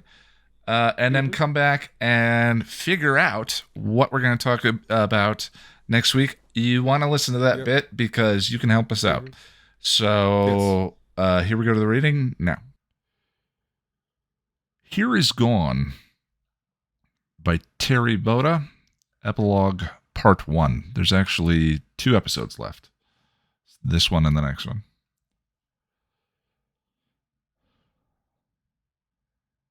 So, little vampire, Lurky's gravelly voice said in his blackened dreams. You did it. He opened his eyes and found himself standing back in the African cave. He was whole and unharmed, so he knew that it was either a dream or the entire second chance thing had been an elaborate hallucination. Suppose so, he replied noncommittally. You surprised me, really. In spite of everything that was thrown at you, you still managed to change the course of history. He looked at his fingernails, feigning disinterest. Just call me Spike, champion of impossible odds. He waited a beat. So was this all just another one of your little tests, or did it actually happen? Dark laughter echoed off the cavern walls. Good question. There was a long silence that he finally broke. Well? More laughter answered him, and he began to get irritated. Never a good thing. No, a new voice replied, and he turned to see William standing behind him. He blinked at his soul. No what? No, it wasn't a test. It really happened. He was surprised by William's force of conviction. In his memory, he could not recall a time when William had been convicted about anything. Well, that's good to know, he answered warily, wondering if the soul was real. Wish I could have saved Joyce, though. William shook his head sadly. It was her time. She knew, though, and loved you for it. He swallowed the sudden lump in his throat and looked away. You were given the challenge of changing the course of history, vampire, Lurky's voice said. Your reward is knowing that you succeeded. The rift and imbalance that occurred when the Slayer died and was brought back to life has been corrected. The wheel of destiny has been returned to its proper course. Don't take much stock in destiny, he admitted. The powers that be are very pleased with you, William told him. Don't take much stock in them either. Bunch of meddling wankers all caught up in their damn fate and prophecy. They are allowing you to keep me. Even though technically since Buffy never died, the course of events that led you to seek me never happened. It's one of those paradoxes so frequently associated with time travel and the changing of history. His soul went on. He looked at the younger, weaker version of himself and lifted one disdainful lip. Nice to know we're stuck with each other. I did not want to be called back. I did not want to join with you, William said honestly. I found you repulsive and vile. Come on now, tell us how you really feel, he sneered back. But I found that you have a good heart, even though you are a demon. You are courageous and willing to sacrifice anything for love. I am honored to be a part of you. Yeah, well, a lot of that had to do with the part of you that never left. William put out his hand. I have no desire to be at odds with you. We are one, and I have found that we have a common goal.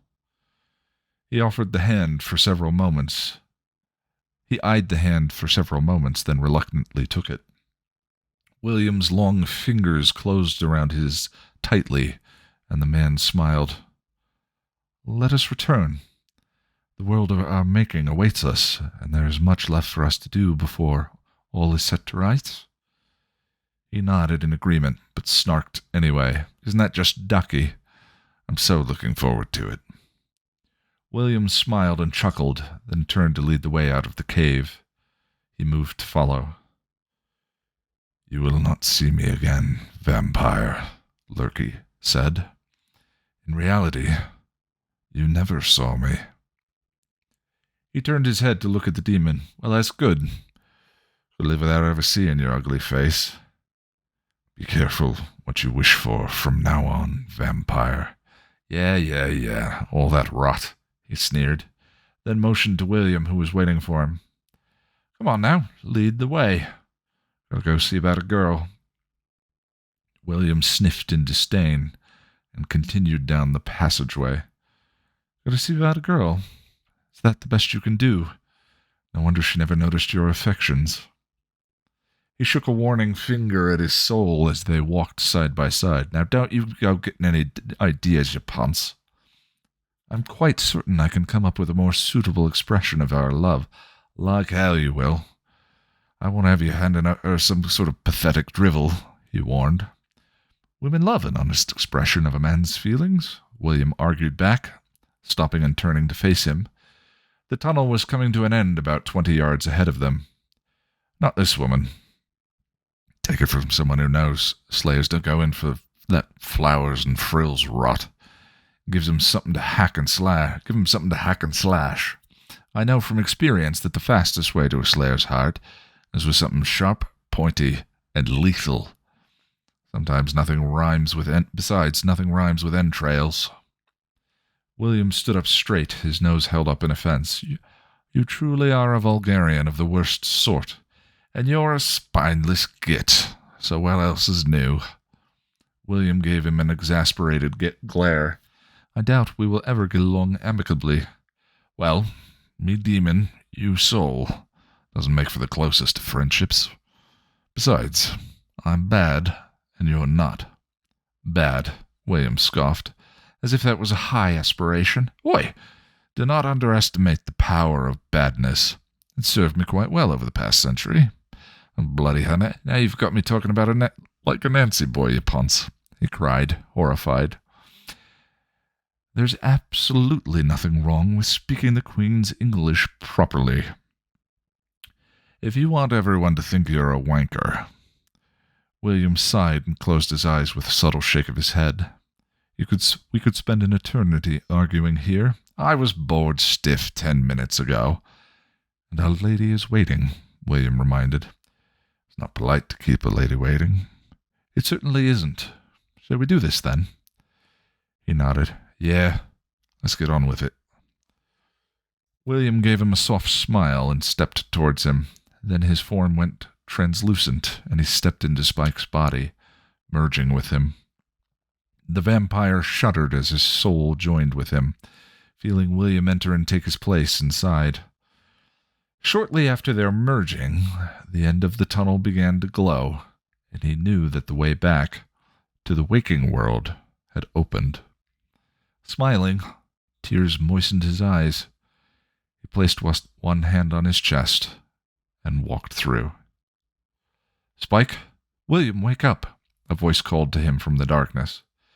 He opened his eyes to see Joyce looking down at him. "Joyce?" he whispered in surprise. "Hello, William," Buffy's mother greeted.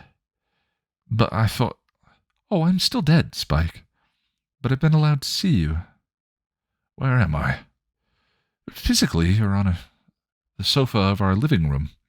You were severely injured and burned when you fell from the tower. Mentally, you're here with me, at least for the next few moments."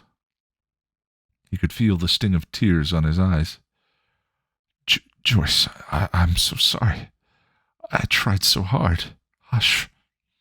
There was nothing you could have done. The fact that you tried so hard did not go unnoticed. You said I was on the couch in your living room, that I was badly injured and burned. How bad off am I?" "Well, broken bones and bruises aside, the worst of it are the burns on your face and neck. The demon you bit had acid for blood. The skin on your right cheek and jaw has been eaten away, as well as a good bit of your lips and part of your throat," the spirit replied. "Won't be winning any beauty contests anytime soon, then." Joyce chuckled softly. "You always did have such a undefeatable wit." He smiled back. "It's all part of my irresistible charm. Don't I know it?" A frown crossed his face. "I'll heal up all right, won't I?" She patted his hand reassuringly, and he wondered how a ghost could feel so real. "Yes. Willow and Tara are both working very hard to speed up your healing. You should be fine in a couple of weeks, barring any unforeseen apocalypses." "Don't even joke about that, Mum. Nasty doomsdays have a habit of finding the hellmouth on a regular basis." Now it was Joyce's turn to frown. "I know." He took her hand in his gently. "We miss you, Joyce, but we're trying to go on without you. Girls are doing great. I'm doing my best to look after them." "I know, and I thank you from the bottom of my heart." "You're welcome, Joyce." Joyce looked behind her, her face pensive. I don't have much time left. I just wanted to tell you that I'm grateful for everything you've done, and how proud I am that you tried so hard to change the future, even at great pain and risk to yourself. The powers are very happy with you, and so am I. Thank you for saving my daughter."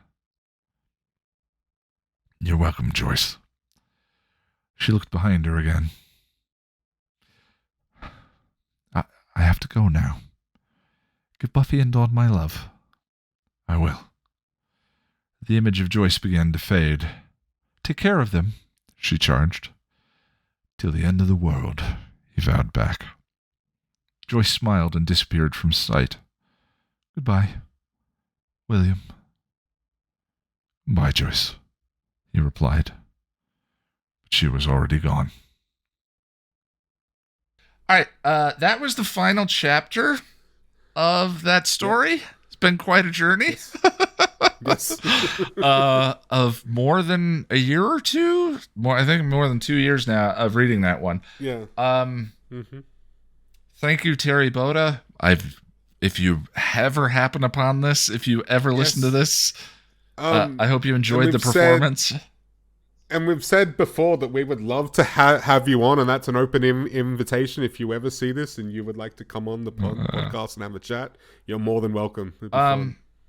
So anyone who has suggestions for a future fanfic, a fanfic you enjoyed, please leave a comment or tweet at Ian Nitram. That's my first and last name spelled backwards, to let us know. I think we should keep the fanfic reading going. I think it's a nice little bit. Jack, you and I have talked about one of the ways that we will make this more of a sustainable thing is to have a list of... Plan ahead, script, know what we are going to do beforehand so we can just jump straight in and do it. But specifically, we are keeping a list of fan recommended movies, television shows, things that we've wanted to watch, things that we've wanted to talk about, that we are going to pick from in these next time ons. So I have that list right now. It is yay long. 1, 2, 3, 4, 5, 6. This is good radio. 15 items long. Okay. Yeah. Now, what we want to say is, if you would like to suggest things for us to add to that list, sometimes we're going to pick from the list randomly, as we are going to do today, and that'll be the discussion topic for the next episode. Now, before we pick, I'm traveling for the next couple of weeks, so the next episode is not going to be in 2 weeks. It's going to be probably about a month away. Yeah, closer to the end of August. But we are coming back. This was a blast. I had a ton of fun. It's nice to be back. Yeah, absolutely. I'm really glad to be back. But yeah, we're going to be a little more centered on one particular topic going forward. And yeah, how this is going to work. For example, if you say 24. You want us to go into the Kiefer Sutherland 2024 series. We will pick one season as opposed to an entire show, right? That's what we're going to do. Yeah, right? so we haven't figured out... Or a film. I watched 12 hours of Stranger Things this week. That was a lot of watching. Supernatural is on the list here. Supernatural is 22 episodes. So probably what we would do is 2 episodes of Supernatural season 1, and then we would decide if we're going to talk about season 2 at some point, or we'll go back and try something new. So God help us if we get 22 episode seasons, but we're going to have a go. We're going to figure this out as we go along. We will also prioritize our suggestions from the audience, because this is for you guys, essentially. Like, we have viewers, and we would like to know what you would like to see us cover. So, well, it's also nice to try new things and to kind of get a sense of all of that. So, Jack, if people want to tweet suggestions to you, what is your handle? You can tweet me at Lack of Surprise 1. That's all one word with the number 1 at the end. That's me. All right. So, all right, I was about to say, hey, trigger word, but if anyone's not listening to this on headphones, I know how annoying that is when something sets off your... My sister does that to me just to mess with me. Or do you remember that time I was talking to you, and I went to the laundry, and I came back, and you had started playing some song, and you changed my lights to purple, and... Yeah. Oh, yeah, you were playing Surfacing by Sarah McLachlan. Yeah, I don't mind pranking a buddy, but I don't want to prank the audience. So I've got a random number generator up here. We're picking between 1 and 15. Send us some suggestions, and we, in the next episode, are going to be talking about number 5, which is Midnight Mass. Oh my God, yes, I get to talk about one of my favorite things in the world. Yes, oh my God. Oh, I am so happy. Sorry if I just blew someone's eardrums. I knew that was going to happen, so I got to savor it for just a minute. That was nice. So much. I am so filled with joy right now. Well, that seems like a good note to end on. Thank you, everyone. We appreciate you. Thanks, friends. We'll see you in about a month's time. See you in a month. Bye. Bye.